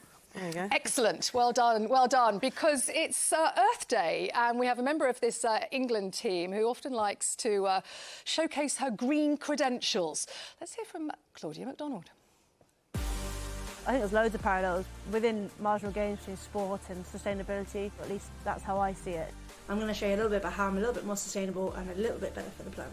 Today I've put the washing on, I've put my clothes in, and I'm just about to obviously put it on at 30 because that's a little bit more environmentally friendly than the hotter degrees. Don't use a tumble dryer, and the day is not so bad. It's not raining. I'm going to make coffee, and then we've got a little compost bin in the garden here.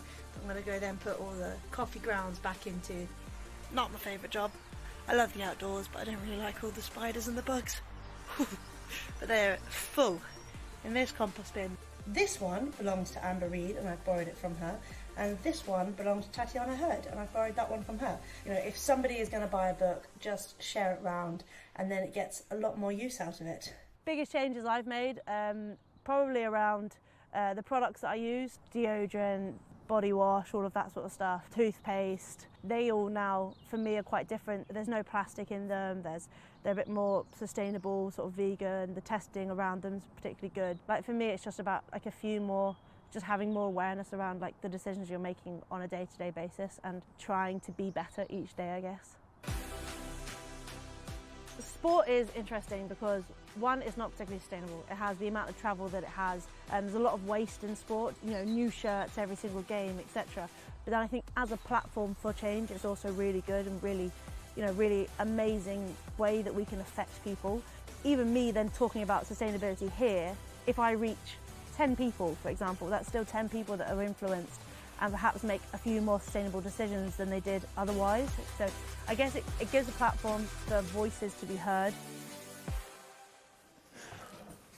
And I wondered, does she make her presence felt in terms of her green credentials within the England squad? Emily? Absolutely. Reusable coffee cups, obviously reusable water bottles. To be fair, we're quite conscious as a squad, and instead of using those one-use water bottles, we try and get the big fillers so we can fill up our own. But yeah, it's she's definitely driving it. Because it is interesting, isn't it, that in terms of rugby, it's like a fresh shirt every single game. So there's small gains that sport can make to make a bit of a difference. So well done to Claudia MacDonald for setting a very positive example. It would be fair to say. Look, we've got the second half to come of Ireland against England in Musgrave Park, but there's still plenty more from the Women's Six Nations to come this weekend.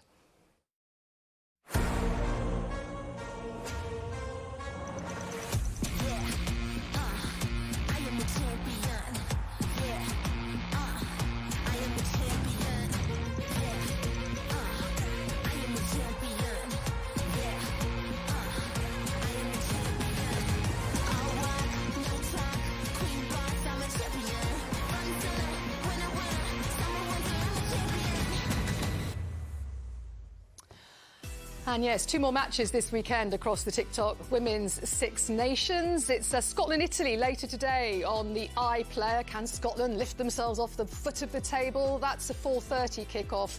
And then on Sunday, it's the big one really, isn't it? As far as France are concerned, can they join England?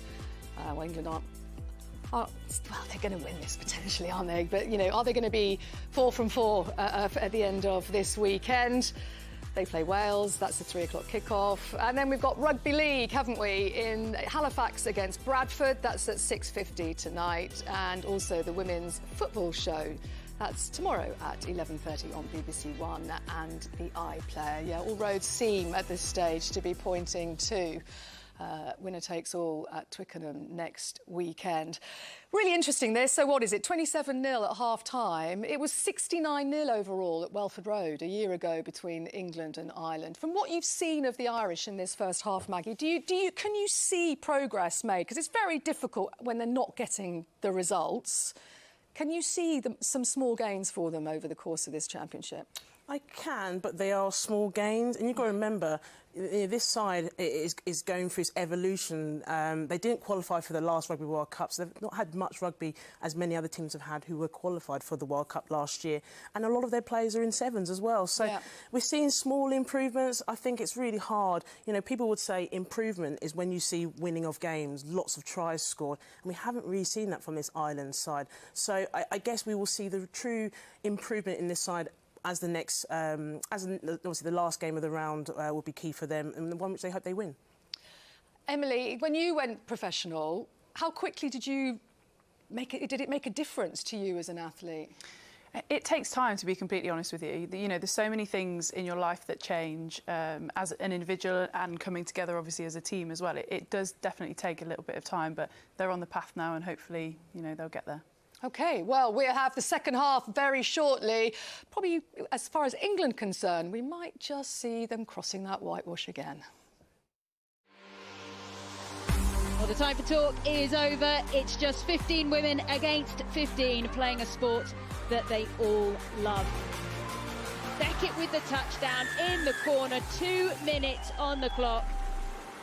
It's still Tatiana Hurd. She's scored in every game. Having not scored a try in an England shirt until this Six Nations, she now can't stop. Ball back inside, and it's the captain. Packer goes over. Ireland's just emerging then from the tunnel at Musgrave Park. England already out, raring to go. So let's go back to our commentary team, Sarah Hunter and Sarah Orchard. Oh, big face there in the crowd in the former Ireland captain Brian O'Driscoll watching on. Good to see all of the Irish rugby family out in support of their women's players. Okay. So England getting us underway in this second half. They've got a very clear lead in this match, 27 points up. Ireland yet to fire a shot. The concerning thing, of course, will be the scoreline from last year when this match was played at Welford Road in England. That one ended up 69-0, and England didn't have so many points on the board as Kildun juggles that one. And Ireland have a chance.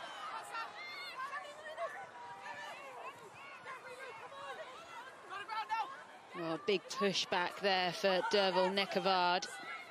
She made a bit of a name for herself in the Celtic Challenge. That was the development league that's been put together between Ireland, Wales and Scotland. A nice little touch through there by Ireland, forcing England to turn. They haven't had to do that so far. Has it slightly gone too far? Kildunn touches down. She didn't take it over. Make sure they're behind you. Yeah, really positive start for Ireland here, you know. Getting that turnover and just looking to play a little bit, stretch their legs, and they'll get the ball back from this. So it's a goal line dropout for England. Taken cleanly by Delaney. She has got support alongside her through O'Brien. Sends it straight back, and Aitchison hasn't dealt with that one. It's still going. She's being chased down by O'Brien. Goal line dropout. England almost looking a bit nervy, Sarah Hunter. No, they probably maybe haven't come out and woken straight up just yet for the second half, but just intrigued to see why Ireland kicked the ball away when they've got possession. They haven't had much possession, and I just like to see them keep it in hand a little bit more and go through the phases. Monaghan. Support arrives. Scuffle McCabe looking for her options. It's Hogan. Doesn't want to take it into contact, trying to keep it live. O'Brien again. Ball's out. One is out, and so Powell was within her rights to do that. In the end, it's Buggy who comes in with the distribution. Monaghan goes again. Take a sip. Scuffle McCabe. O'Brien, they go back inside. The captain Friday has it. She gets pushed back for money there by Matthews. Hold. Nice little touch on the ball there for Ireland, but again, they're not really penetrating this white wall. If anything, it's going backwards right now as Derval Nekavard tries to get it away to Doyle. She had a lovely run in the first half. Hold. Monaghan did just manage to get a boot on that ball. And England have it again. All of the effort there from Ireland, and look at Tatiana Hurd just pumping through. Take a step, 5. Back then to Aitchison, who has stood a little bit deeper there to make sure she could get this one away. You can just see that crumb of this pitch just bouncing up into the air. O'Brien again. She thinks she can see a little bit of space, and she's quite happy to pepper away at Holly Aitchison. She's almost targeting her at times. There's a little bit of footwork comes in from Aitchison. You can tell that she had a good pedigree in sevens. Still O'Brien. Gets the ball out. Hogan can't control. Offside. And after all of that, it ends with Ireland offside. England get the penalty and frustration. Yeah, I think a lot of frustration from Ireland there, you know. They were making good ground there, like putting kicks in behind. See Holly Aitchison just use her footwork to beat the defender, and they get the ball back. But again, it just comes back down to little errors. You know, Sadia Kabea gets out of the line, probably gets in the eyesight of Brittany Hogan there, which causes her to put doubt in her mind. You know, you can see she's going for the pass. She probably should have carried. Ultimately knocks the ball over, and England get the ball, and then to compound the error, Ireland then give the penalty away. Great idea there to pressure Holly Aitchison. She was targeted a couple of times there by Ireland. Aitchison herself, as we said, she's played quite a bit of sevens in her time. Only made her 15s debut for England in 2021, quite famously, when they took on New Zealand. She was wearing 13 that day. Take a sip. Take a sip. Now playing 10, and continues to grow in the white shirt. Beckett, who's now got a heavily strapped ankle. England don't want any more injuries after they lost their captain Marley Packer in the first half. Also Hannah Bottoman. McDonald there, that's a lovely line by McDonald. She's looking for support, but that's really well read in the end by Behan. She manages to get it away. She tracked the player so well there. England keep on thinking they can just get ahead. and Ireland have an answer, but that one's gone straight out. And Claudia McDonald's had a couple of mistakes now in this fixture, and I'm not quite sure how much she's enjoying it. Yeah, you see here, she makes a great break fence, and you can just see that the Ireland player there, and I just think you've probably just got to take that phase. You know, when you can see an Ireland player in between your England players, that the likelihood of getting that ball to her is probably unlikely. And then I think just again trying to probably make amends for that mistake to put Ireland back under pressure, get the ball behind them, and unfortunately it goes straight into touch out on the full. Is it towards the half? Well, it's going to be an Ireland line out here, and there is no disguising what is turning into a little bit of a nightmare for Niamh Jones at this Irish line out. There will be a lot of pressure off the back of this. I mean, McDonald's a player there feeling pressure, but Jones as well. Yeah, you can see Ireland struggled last week. They lost 6 out of their 11 lineouts last week, and the same here this week. You see they've won 3, but those 3 have been pretty scrappy as well, and it's a real area of concern from them. You saw a lot of conversation being told to Niamh there, hopefully giving a bit more instruction about where this ball's going to go. Well, it's going long towards the back. It wasn't the cleanest of passes, and it's England who managed to suck it up through Connie Powell. It's going to be more line-out homework for Ireland this week in the build-up to that big match they've got on the final day. They're going to be away against Scotland. Could have a huge amount of significance, the result of that match. There'll be a lot of talk about that new international women's competition coming in called WXV, and the different tiers that all the teams will end up in as Kildun continues. Ball was out. Take a sit. Hold. Well, Claudia McDonald's played quite a bit of scrum half in her time, so no problem with the distribution there. There's no scrum half now. Hunt back to her feet. Maud Muir, Hunt, Aitchison, Powell.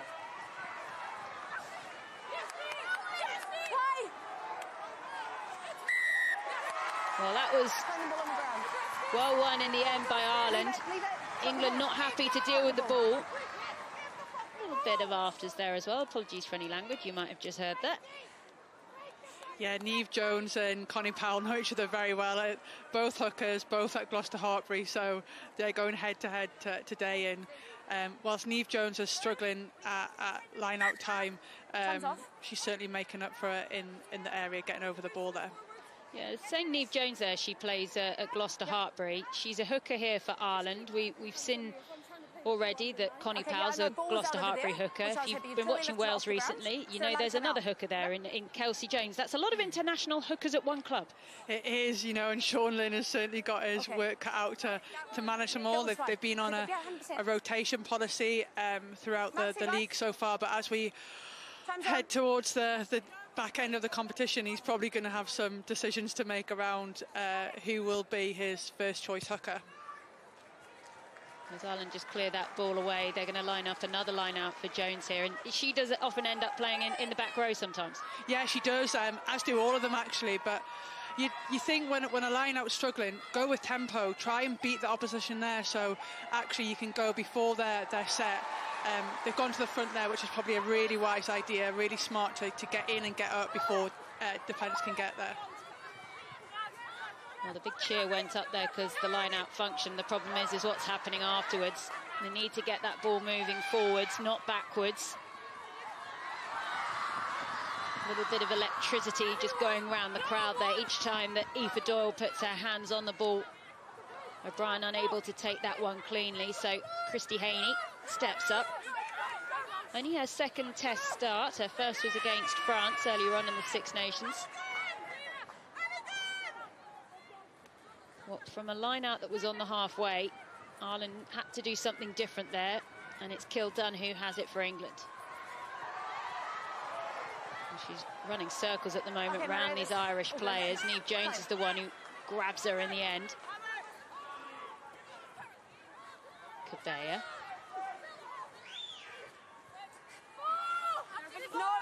No. Aitchison manages to look down the line. Allcroft heard, and that's just lost on the floor there by Talling. Nice hack on in the end by Doyle, who is really looking live to everything at the moment for Ireland. A lot of stuff that is looking good for anything green seems to come through Doyle, and Ireland have a penalty as well.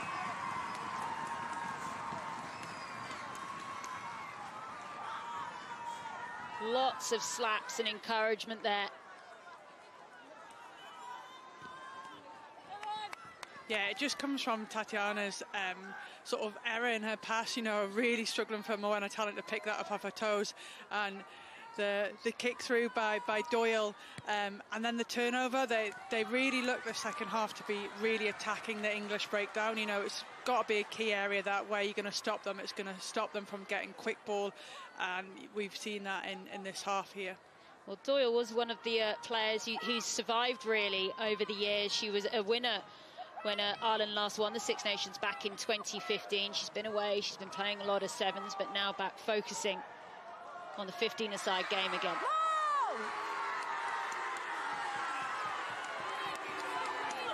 Well, no one scored a point yet in this second half, and could they come from Ireland? The body positions from both sides to try and get this moving in the direction that they want is huge. Everyone desperately trying to hold on to their bind. It does come away, an Irish ball. O'Brien takes it in.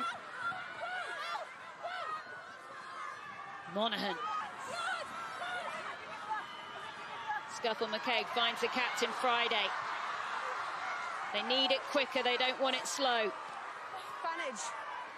Really good work there by Scuffle McCabe. She made that penalty, she knew where the white player was.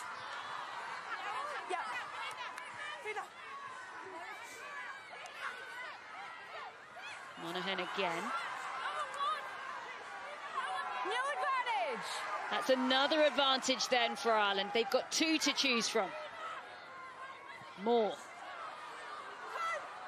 Grace Moore plays her rugby at Saracens. She'll know a lot of these England players today. Round the corner comes Hogan.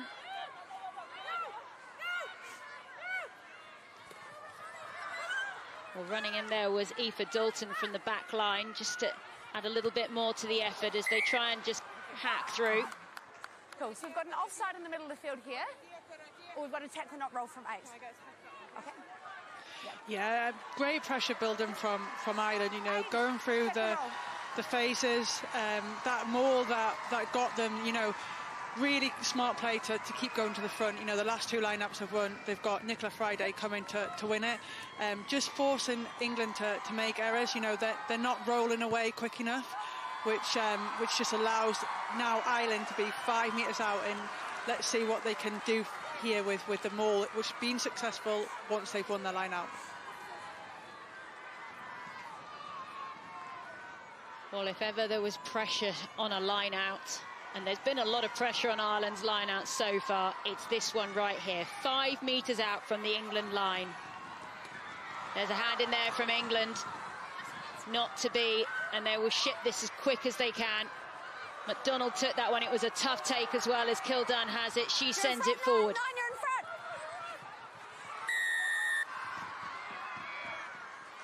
Well, that's going to be offside. Number 9. Mark's here.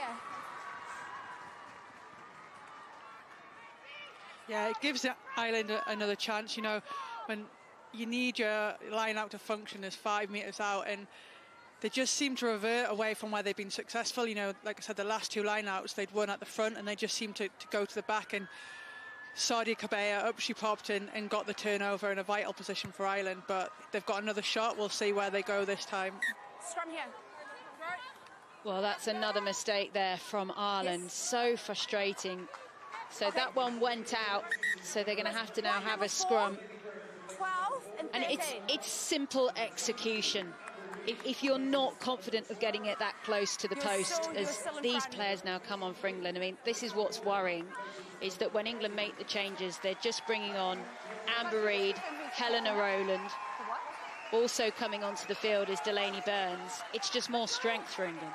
Yeah, it certainly is. And when Ireland start to fatigue, you've got the likes of Reid, Rowland coming on with wealth of experience that will just raise their intensity levels again, and will be really good. They're both coming back from injury, especially Helena Rowland, who hasn't played since the semi-final of the World Cup. Yeah, it'll be good to see where they're at. Coach! Burns! Set! That is a huge shove from England, and that was an easy decision for our referee. Not saying square. Not saying square. Yeah, it was. We've spoken about how Ireland's scrum has been their strength. England will probably be frustrated with their scrum in the first half, and that they sure meant business there. You know, they just went real square, real hard, and yeah, got the penalty to put Ireland under pressure once again. Captain. Yes. Okay. You can see the big push there. Hold the ball, Maria. Hold the ball. Hold the ball. And Captain, you know, Captain. Well, I'm just checking here with you, Sarah Hunter, because I'm not actually sure that Zoe Allcroft has gone off, so I don't know who the England captain is now. Do you? That's a great question. I don't. We'll try and see if we can figure it out as we go. We'll send a message to someone who's down pitch side to find out for us. The ball just goes long over the top there. Niamh Jones says, thank you very much, I'll have that.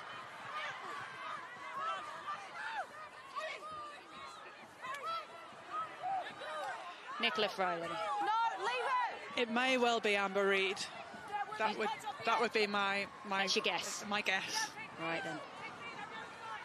Well, Ireland, they go through these passages where they have this possession, and the problem is they're just not going over the gain line. Friday. Monaghan.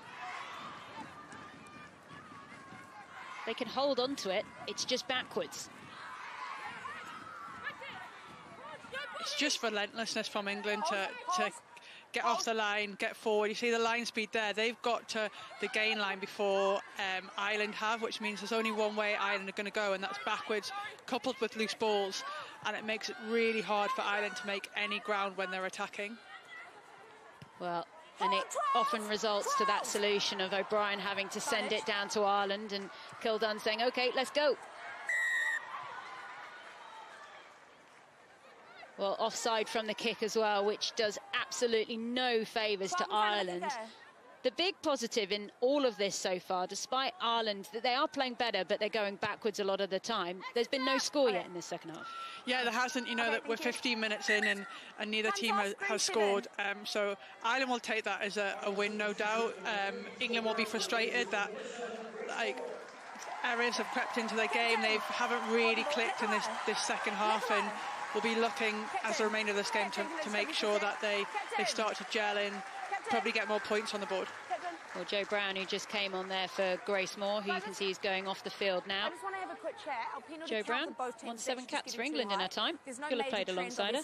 Yeah, played alongside her at England and for Lightning as well, so know Joe very well. Both teams, yeah, absolutely. There we go, Amber Reid talking to the referee. Amber Reid, the England captain, then, as both sides just been called in to have a little bit of a word. Number 12 or 12? Yes, 12. Yeah. Well, there you go. They're in a huddle on both sides, having a little bit of a word. Warnings being given.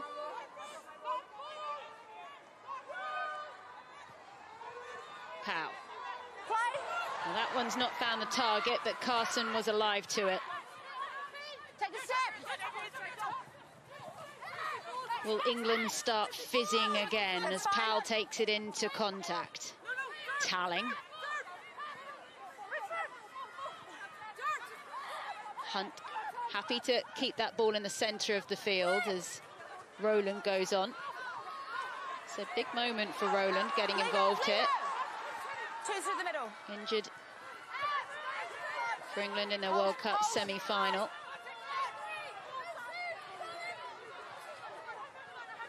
Hunt again. Aitchison. There is Rowland. A lot of questions at the moment about what position Helena Rowland will finally settle into. She's played in a number of positions now across the back line for England. Hunt manages to find Cabella, still hungry for work. And England looking for try number 6 right now. Muir. Aitchison, she thinks there's space out there. Slightly overcooked the delivery. Didn't go. Okay, so scrum. And they will come back. Yeah, for me, that's one where you've probably just got to keep it in hand. You've created pretty much an overlap there, so I can see the vision and the ambition to do it, but when you've got your back 3 that are running out and the form that they're in, I just think maybe simple hands would have been enough. If you don't convert, you retain the ball, you play again, and you probably go to your power play with the forwards start going through. So these are the little things creeping in, which is probably why England haven't scored any points in the second half. Are you happy for scrum stuff to come through me as opposed to Nick? 100%. Absolutely. We just watched for the loose hits popping. Yep. Just as all we noticed. Okay. So it's all straight. Thank you, Mum. Well, there you go. A few more conversations going into the referee about what everyone wants to see at the scrum as well, as Natasha Hunt leading the chat there for England. Okay, girls. Perfect. Thoughts will start going very soon to England's final game in this campaign, which will be against France. Quite famously now, it's going to be at Twickenham, the first ever standalone Red Roses game at Rugby HQ. It will be Simon Middleton's final game in charge as well. Most importantly, though, the Sugar Babes are playing. They are. Let's get to the good stuff. Yeah, they are indeed.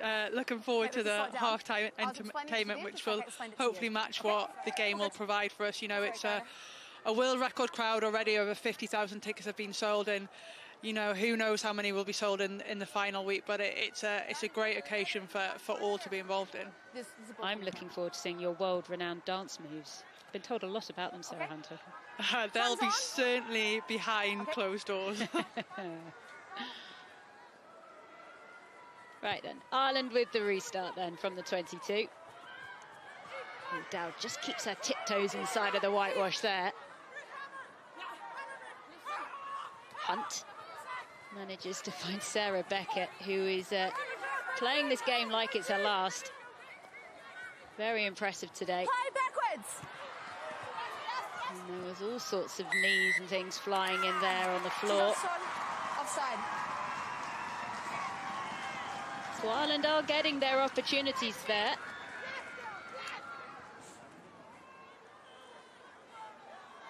Maud Muir herself still only 21 years old. This is actually her first start since the Rugby World Cup final. O'Brien there with a slightly safer, we have to say, kick than the last time she went for touch. Yeah, she probably just wants to get it out so they can try and get something from the line out. Maud Muir probably just overrunning the ball there a little bit, trying to catch it behind her. Again, another frustration just creeping in, and then the knock-on to someone who's picked it up in front, which just led to the penalty, which has probably compounded the error.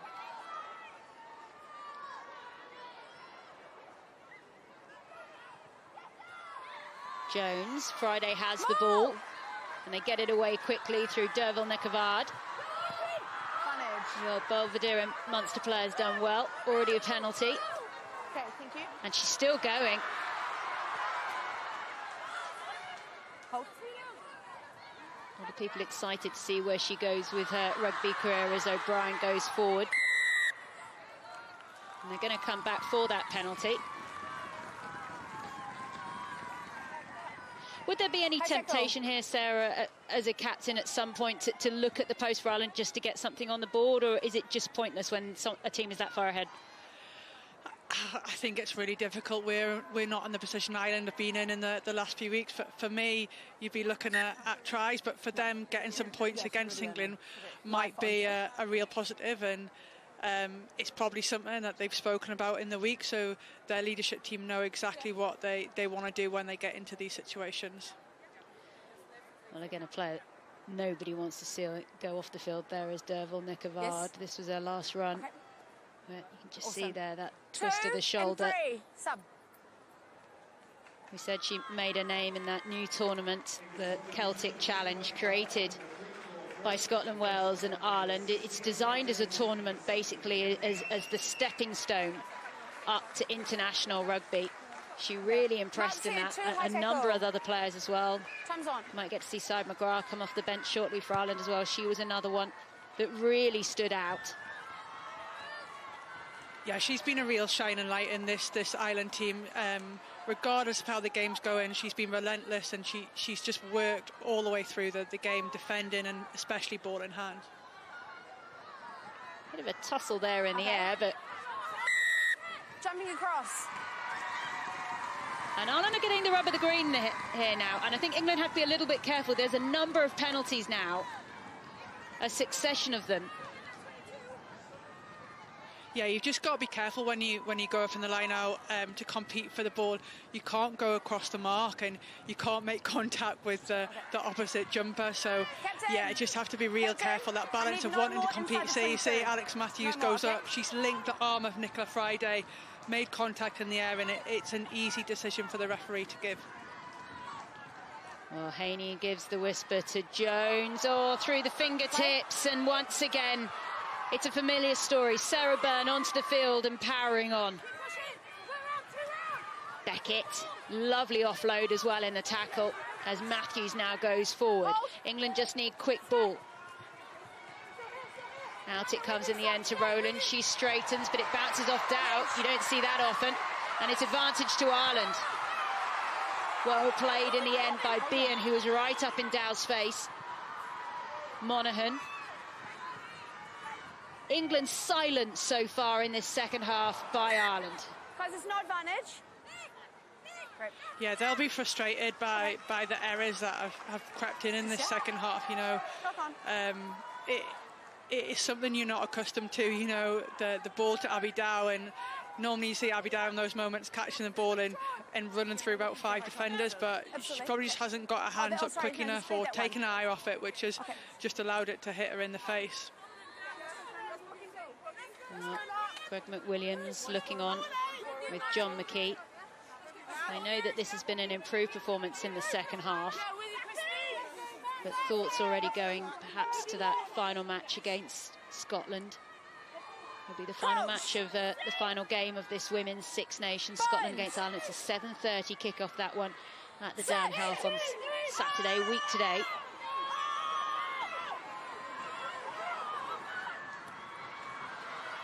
O'Brien then, just trying to make sure she gets her runners. There's Behan. Support coming from Delaney. Behan just dives on the ball, but not cleanly, so Kildunn still has it for England. Well, it's loose. 14. Well, warning there for Doyle. On the 5. Just Ireland, you know, they've got good possession and they've just again kicked it away.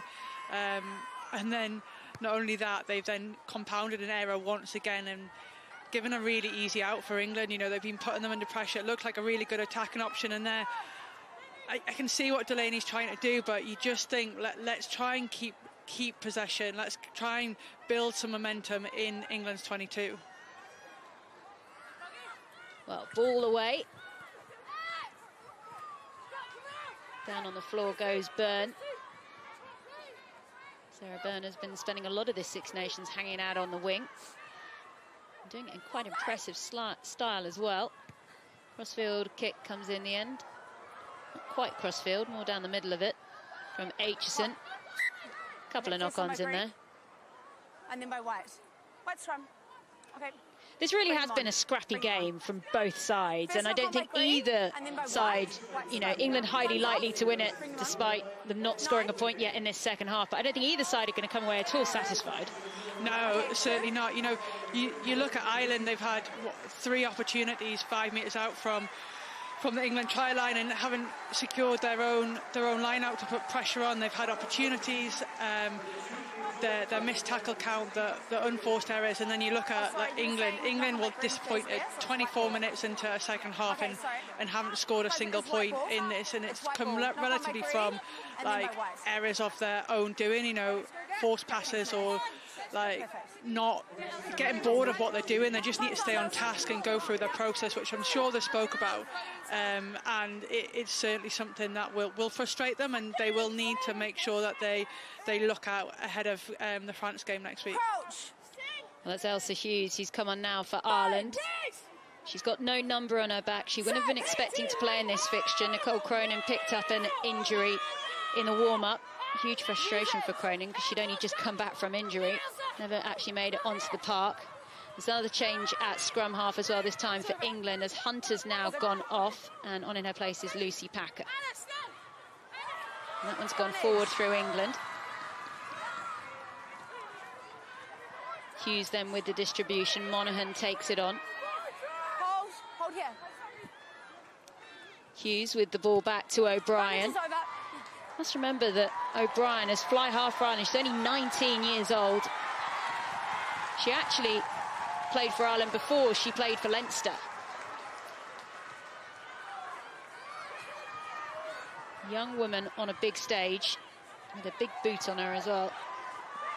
Carson. Packer. Reid with the distribution in the end. Managed to get the ball back from Down. Now to Packer. Kildunn waits for a few more players to arrive. Davis. Just hanging out in the middle there was Reid. Cabella. You can see the frustration as she rolls over there. She knew that the ball went forward. Recognises her own mistake. Green 6. Next job.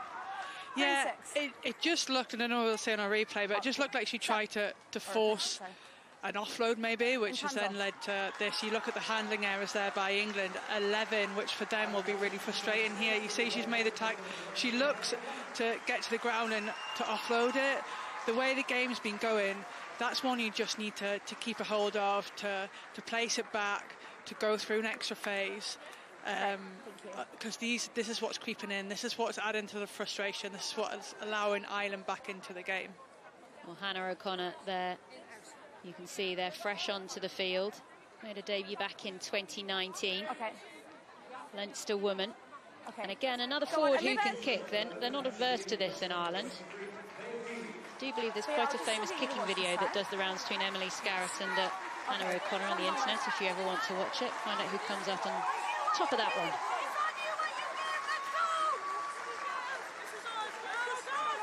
Did you ever kick, Sarah Hunter? Absolutely not.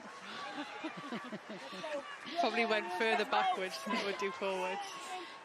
You never played around in training and thought I'd just have a couple of conversions here or there, anything like that? Bones! Probably caused myself an injury. Set! Wow, what a scrum from England. Ireland had done so well to get that one out, and O'Brien sends it away. That's a great kick away as well. Dowd does gather. Runs out of pitch, and that is really good work there by Maeve Deely. And as soon as I say that, it's been held by England. That's a real skill by Nicola Varge, you know, as the scrum's going backwards at a rate of knots to get that ball out. Yeah, it's really impressive. And unfortunately, Abby Dow kick, and then the turnover to redeem herself from it. But again, just that frustration creeping in here. She takes it on, breaks one person, that offload, you know, which isn't necessary. Just keep a hold of it. Here comes another English attack. Remember, they have not scored a try in this second half. But is this the breakaway? Rowland, fresh legs onto the field, gets the pass in the way to Kildunn. They do get their try, but it has been a long time coming for them. Team will be chipping it. They will be. It's Kildunn who goes over. That's her second of the fixture. Yeah, and I think you've just heard that the TMO might be checking this for a potential forward pass. Guys, time's off. There's no try. It is a forward pass. We come back. No try. Thanks, Manners. Well, Ellie Kildunn looking very confused there. So, guys, that ball's gone forward, so it's no try. Okay. We'll just see the replay here. Yeah, Sarabin getting her hands free. But there, you can see her hands have gone forward. Helena Rowlands just run onto it, and right call for me. She's struggling to get her hands free. She manages to, but as she's doing that extra split second to take an extra step forward has meant that the ball's gone forward here. You can see the way that her hands finish, and Helena Rowlands in front of that, just from that very slight delay. Forward pass. Well, it proved then for Ireland. Kiltan's still confused. Don't worry, it wasn't anything you did.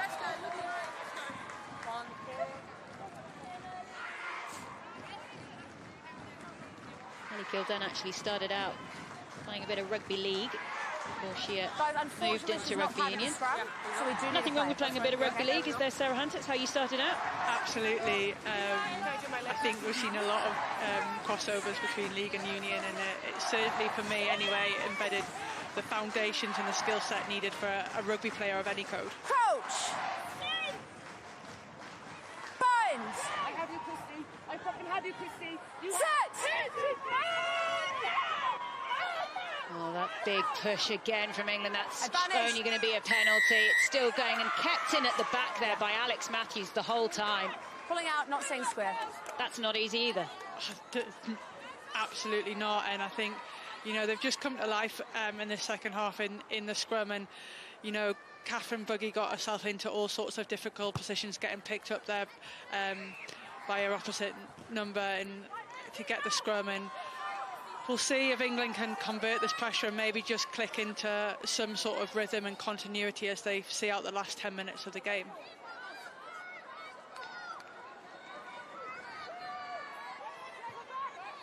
Well, England only lost one line out so far. That's not clean.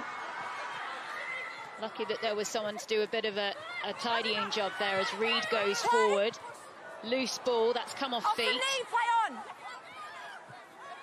Packer, Aitchison, Byrne, still Byrne. She's going to be very careful about offloading after what happened last time. Burns. Packer again. Big running through by Carson. Packer looks up, McDonald was there. Dow pass out to Cabella. There's McDonald. Close, but not quite. Needs more forward power. Beckett stopped short. Carson.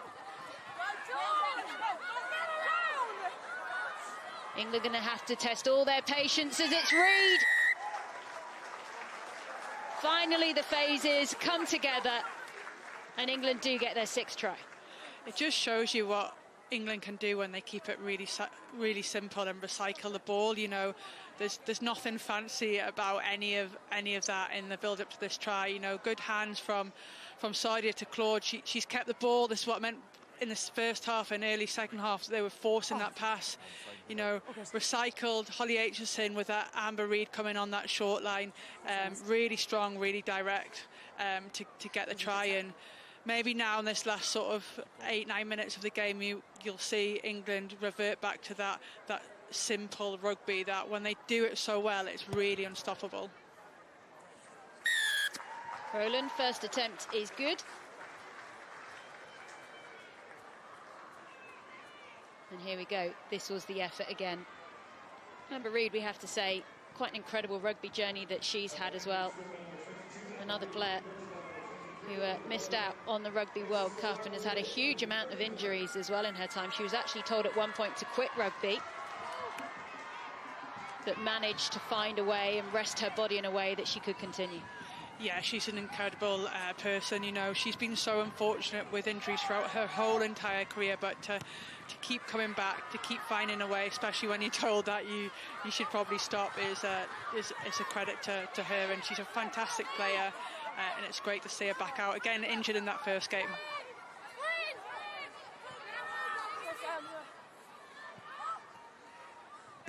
Packer with the pass back to Aitchison, who's manages to find the Irish back three, and it's actually O'Brien who takes it on this time. And you have to say that they've dealt pretty well with the kicks that have come down towards them. O'Connor. In the end, Hughes with the pass out. Fresh legs from Brown. Right over the top of that from England. That's Amber Reid in there straight away. Holding. Yeah, Amber Reid's renowned for this, you know. Several times she's got way more turnovers than back row players, but it's the great chop tackle that allows Amber Reid to get in there, and she goes on ball and lifts it, and there's only one decision the ref's going to make in that situation.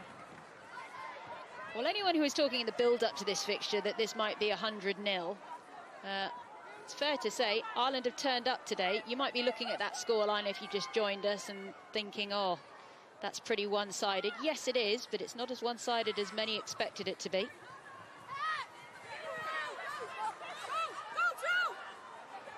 Burns. Given her opportunity in an England shirt in this Six Nations. Keen to take it and impress as Dow comes away. Knows to stay away from the side, and that is out. Really good work there by Lauren Delaney to make sure that Dow was pushed onto the line. You can see how much it means to her as well. Like Abby Dow in these situations has shown that she just runs through defenders, but Delaney gets herself nice and square, gets her nice and low, and just doesn't stop. You know, the leg drive to get her into touch. They'll tell real confidence from that. Lauren Delaney, fascinating character. She's actually a nutritionist at Sale, where she plays her rugby. She's a nutritionist for the men's side. She's previously a nutritionist for Leeds Rhinos as well. Very well respected in the industry. Here comes Hughes. She has put her foot onto the pedal and she's got support. More green shirts need to arrive, and it's Hughes who's back on her feet with the distribution. Can they get that out wide? There's numbers out there. Not taken clearly in the end by McGann. Monaghan. Oh, alive to it though. England once again. Sarah Byrne and O'Brien managed to force that one. It's a knock-on. And Ireland do have their opportunities. Yeah, they do. You know, that break, as we see here from Elisa Hughes, that came on, you know, that break. Nick Abard on the shoulder of her. She's been outstanding. She's got real pace. They get in behind the England defence, but then they just falter with their skill set that forces them to take the ball back. And Sarah Byrne gets in over on the ball, and it is a bit scrappy from both sides at the minute. Well, Sarah Beckett in there, just giving her little bits of wisdom to the side. Holly Aitchison as well. And it is Sarah Beckett who is the TikTok Women's Six Nations Player of the Match. And you have to say, she has not stopped. She's earned that. She's been outstanding from minute one, whether that's making a bust through the middle, whether that's making defensive carries. You know, she's been everywhere in today's game, especially with that strapped ankle. You know, there's going to take a lot to get her off the pitch, but she's been outstanding all over and thoroughly deserves the Player of the Match award. Yeah, this is Beckett's first start of this Six Nations. She's previously come off the bench. You tend to see her more of the number 8. That was the position that she won the Premier 15s with Harlequins before she moved to Gloucester Hartbury.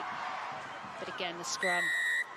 The English scrum in this second half has been something to behold. It has, and it probably just shows you the strength and depth of the two sides, especially the front rows. You know, when you've got the likes of Loch Davies, Mackenzie Carson, Sarah Byrne coming on with the wealth of experience, especially Sarah Byrne and Loch Davies have, it's going to be a pretty tough day, and they just drive really straight and really powerful through and get that penalty. Well, the clock is starting to count down now to the 80 in Cork as we get to see a breakaway through Talling, and it's to Sarah Byrne. She's just running along with Irish players hanging off her. Cabert with a nice pass to Matthews, straight under the posts. 7 tries now for England. They'd already eased away but they found a little bit of rhythm in this last 10 minutes. It has, and they've just reverted to doing the simple things really well. You know, they've won that scrum penalty, they've kicked for corner, the lineouts function. You see they break out here, just a bit of variation. Ireland probably think they're going to drive.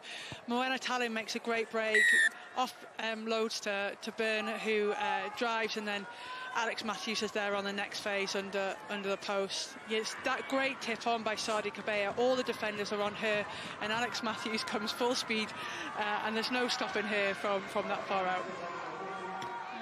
Alex Matthews, a 2014 Rugby World Cup winner in that squad with England. There's not many of them left now.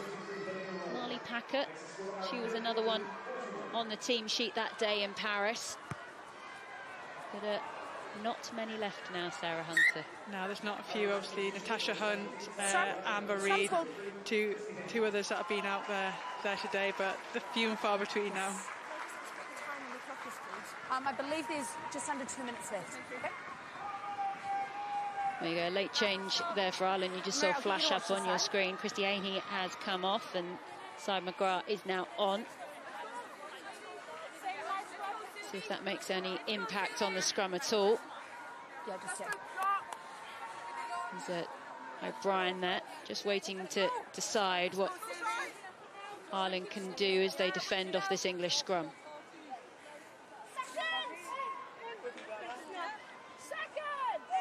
Lucy Packer has got her hands on the ball there. She did play sevens for Wales before she committed to England in 15s. So she's never regretted her decision. Ball's there, use it. And when she went on to start the World Cup final, you can understand why, as the ball comes away now through English hands, lost forward in the end by Kildunn. It's no advantage. And there is time for one more play.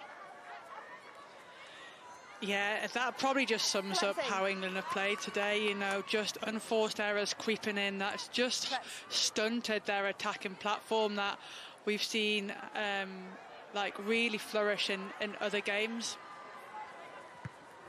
Rowland then making sure that ball gets off the field. So 10 seconds on the clock. 7 tries for England. They would like an 8, but Ireland would like to get something on the board. Davis finds Matthews. Ball straight away by Talling. Byrne in the middle of the field, almost falling over her own feet and trying to use her power. Last 8, leave it 8. Yes, sir. Packer. All good. Popped off ball, it's Matthews again. England closing in on the Irish line. This would be the icing on the cake. Aitchison straightens. Packer looks up, Kabea calling for it, wanting it. Hold! No. Yeah. Well, it's a penalty for England, so free hit here for something. Hold! Ball comes away, that was Byrne, now Dow, and she's given it away to Ireland. And there's been a few of them today from England. There has. It's just that balance of making a decision about when to give the offload or when to take it in. And I think today England at times have just forced it when it's not been on. I guess in this situation they knew the advantage was coming. They knew they had a free shot. But I think, like you said, it's been throughout the game today. Yeah, gotcha. I think. Well, the clock has gone red. And they'll be allowed to play this because it's a penalty. Ireland know they have one last shift to do. It's not to say that they won't get a little bit of a breakaway, and you can just see England there, just taking their time, breathing in. Is that something that, when you were in the side, you were encouraged to do sometimes, just to take a moment, take a breath? Yeah, I think it's something we looked to bring in, like when we came into huddle, it's just to take a breath before any message was delivered. So whoever was delivering it, or if you had something to say, you could really focus in on what that message was going to be, and it's something that is quite clearly still a big part of those stoppages that they have within a game. England scrum. They split the backs either side. Crouch! Whenever the ball next goes dead, that is the end of the game. Binds!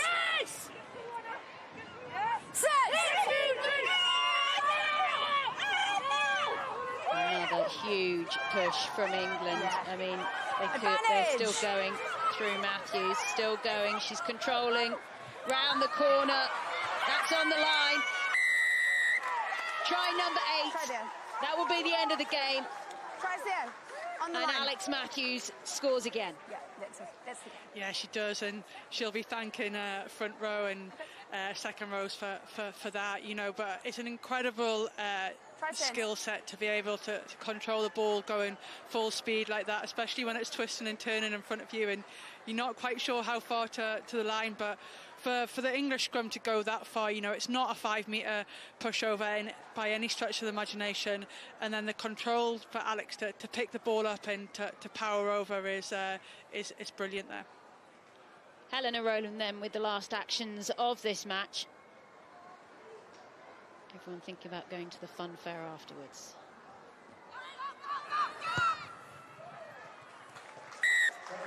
And that is it.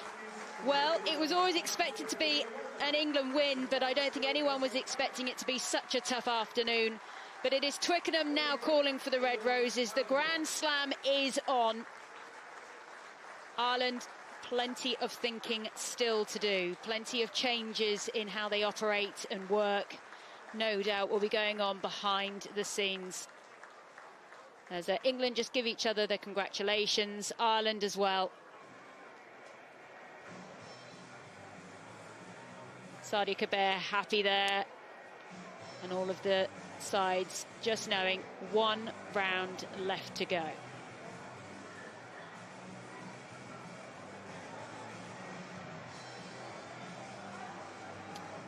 Well, both sides just making their ways off the field.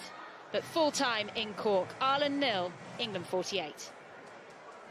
And hugs all round, really, for Ireland, because they've kept England there to their lowest points tally of this entire championship, because as Sarah alluded to, there was talk that they were going to be in for a very difficult afternoon. So it's really well done to Ireland. I know it's still a big score in the context of the match, but how frustrated, actually, first of all, will England be, Emily? Yeah, second half especially. I think, you know, at least 14 unforced errors throughout the game.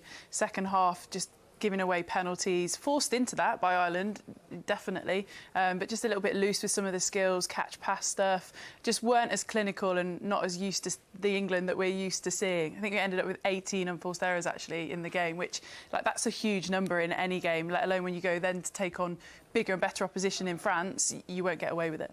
And I guess you could put some of that down to the fact that, well, 7 changes made before the game, and then you lose Marley Packer, the captain, you lose Hannah Bottoman. But Maggie, how much credit should Ireland take from that?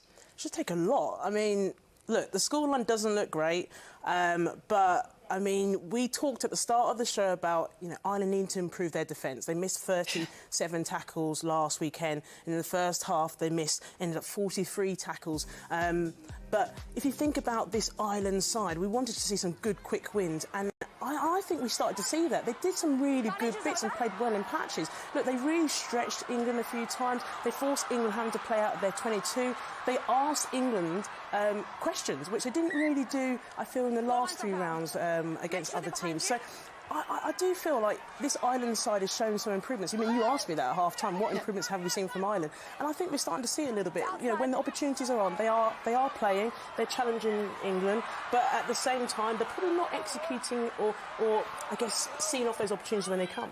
Yeah, they just turned the pressure valve up a little bit in that second half. Some really nice kicks through that we saw defensively, just hustling around that breakdown. You know, not making anything easy for England. And, you know, the work rate, you don't need to be a good rugby player to work really hard, get in the passing channels and keep hustling around the ball. So I think, you know, there's so much that Ireland can take away from this game, second half especially. And, you know, as we've already spoken about, England will have lots to look at.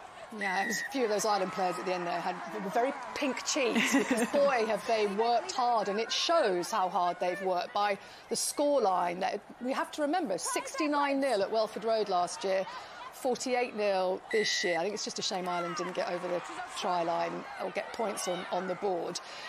And it took, didn't it, Maggie? It took half an hour for England to get over that line in the second half. Yeah, I mean, I'm still looking at these amazing clips about what Ireland did against England, you know, and we must not take this away from Ireland in the fact that England are used to scoring over 50 points in games. You know, on average, they'll score 10 to 12 tries.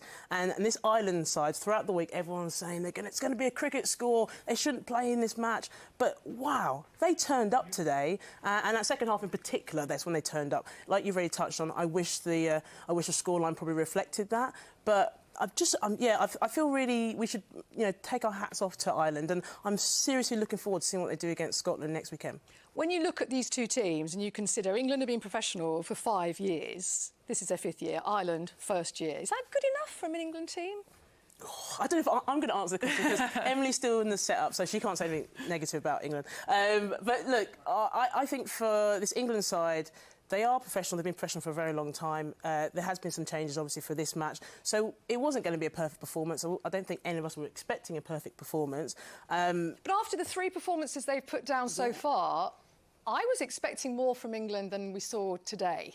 And credit to Ireland, who frustrated them, but also England, just their level seemed to drop off today, didn't it? Yeah, I mean, look, it does make a difference when you lose your captain. That's significant. You lose a key influential player like Bottoman. I also think, is there an element of, during the week, England's been listening to all these comments about, you know, how, I guess, poor Ireland might be, and I've almost rested on their laurels a little bit, and you felt that in the second half it almost felt like they didn't have a plan B. What happens if you can't actually run through them? How do you try and play around them? And so to an extent you almost feel like for England it should have been a better game, and it's I'm happy to say it was a scrappy second half, and England probably should have been much better than that. Well, as I mentioned, it took half an hour, Emily, for England to score in that second, because we were thinking, are they going to score? Are they going to score? Eventually, Amber Reid got over, and England were back on track, weren't they, in that second half? Yeah, they weathered that storm in that first sort of half an hour after the second half had started. But again, it's kind of England going back to basics, really good physical, up-front play, direct. That's probably what England needs to go back to a little bit. Just be more direct, take it forward first. Amber Reid coming on, taking the captaincy on as well once Zoe Allcroft had left the field. Again, just direct. It's really, really simple stuff from England in the air. Claudia MacDonald does a brilliant job to stay in on those edges, and that's probably the bit they just didn't get the consistency of. They didn't keep the ball for long enough, either in error or being pushed into touch, etc. So this was kind of the 101 of England. Really strong set-piece play from the off, and again for this second try in that second half as well. It was back to basics, and simplicity is the thing you need in rugby games. And it's good to see Matthews go over for her first try. I mean, she just come back from injury from last weekend, and you know we probably hadn't seen much of her during the game, but to see her go over again, this is what Emily's highlighting, the basics, you know, being able to commit Irish defenders to the breakdown, almost committing them to ball carrier. So you saw there Sadia had 3 players on her, and then there's that lovely beautiful offload to fix Matthews in. And then Matthews' second try, I mean, this is a beauty of scrummaging. If Graham Smith, our former England coach, is watching, he'll probably say that was a very good scrum. But it's the work from the front row to be able to keep Ireland going backwards, and then the control of Matthews at the back of the scrum, which is not an easy thing to do. Sarah Hunter will probably tell you that. She did so well to keep the hold of the ball to get that try. I want to mention leadership, actually, because Sarah Hunter was obviously commentating here today. England captain of great renown is gone, retired. And then Marley Packer's taken over the captaincy. She goes off injured, so then Zoe Allcroft's captain. Then she goes off, perhaps potentially keeping her fit for next week in the big game against France. And so Amber Reid is captain. So in that instance, when it's not going well, how do you regroup, and who's in charge? Yeah, it's a good question. Isn't it not lines of communication just get a bit fudged? Yeah, I mean, England has a leadership group, so there was more than just one person as part of that leadership group. There's the line-out callers, there's the key decision makers. Holly Aitchison would have been part of that, Mo Hunt would have been part of that, certainly for this game, and then obviously Amber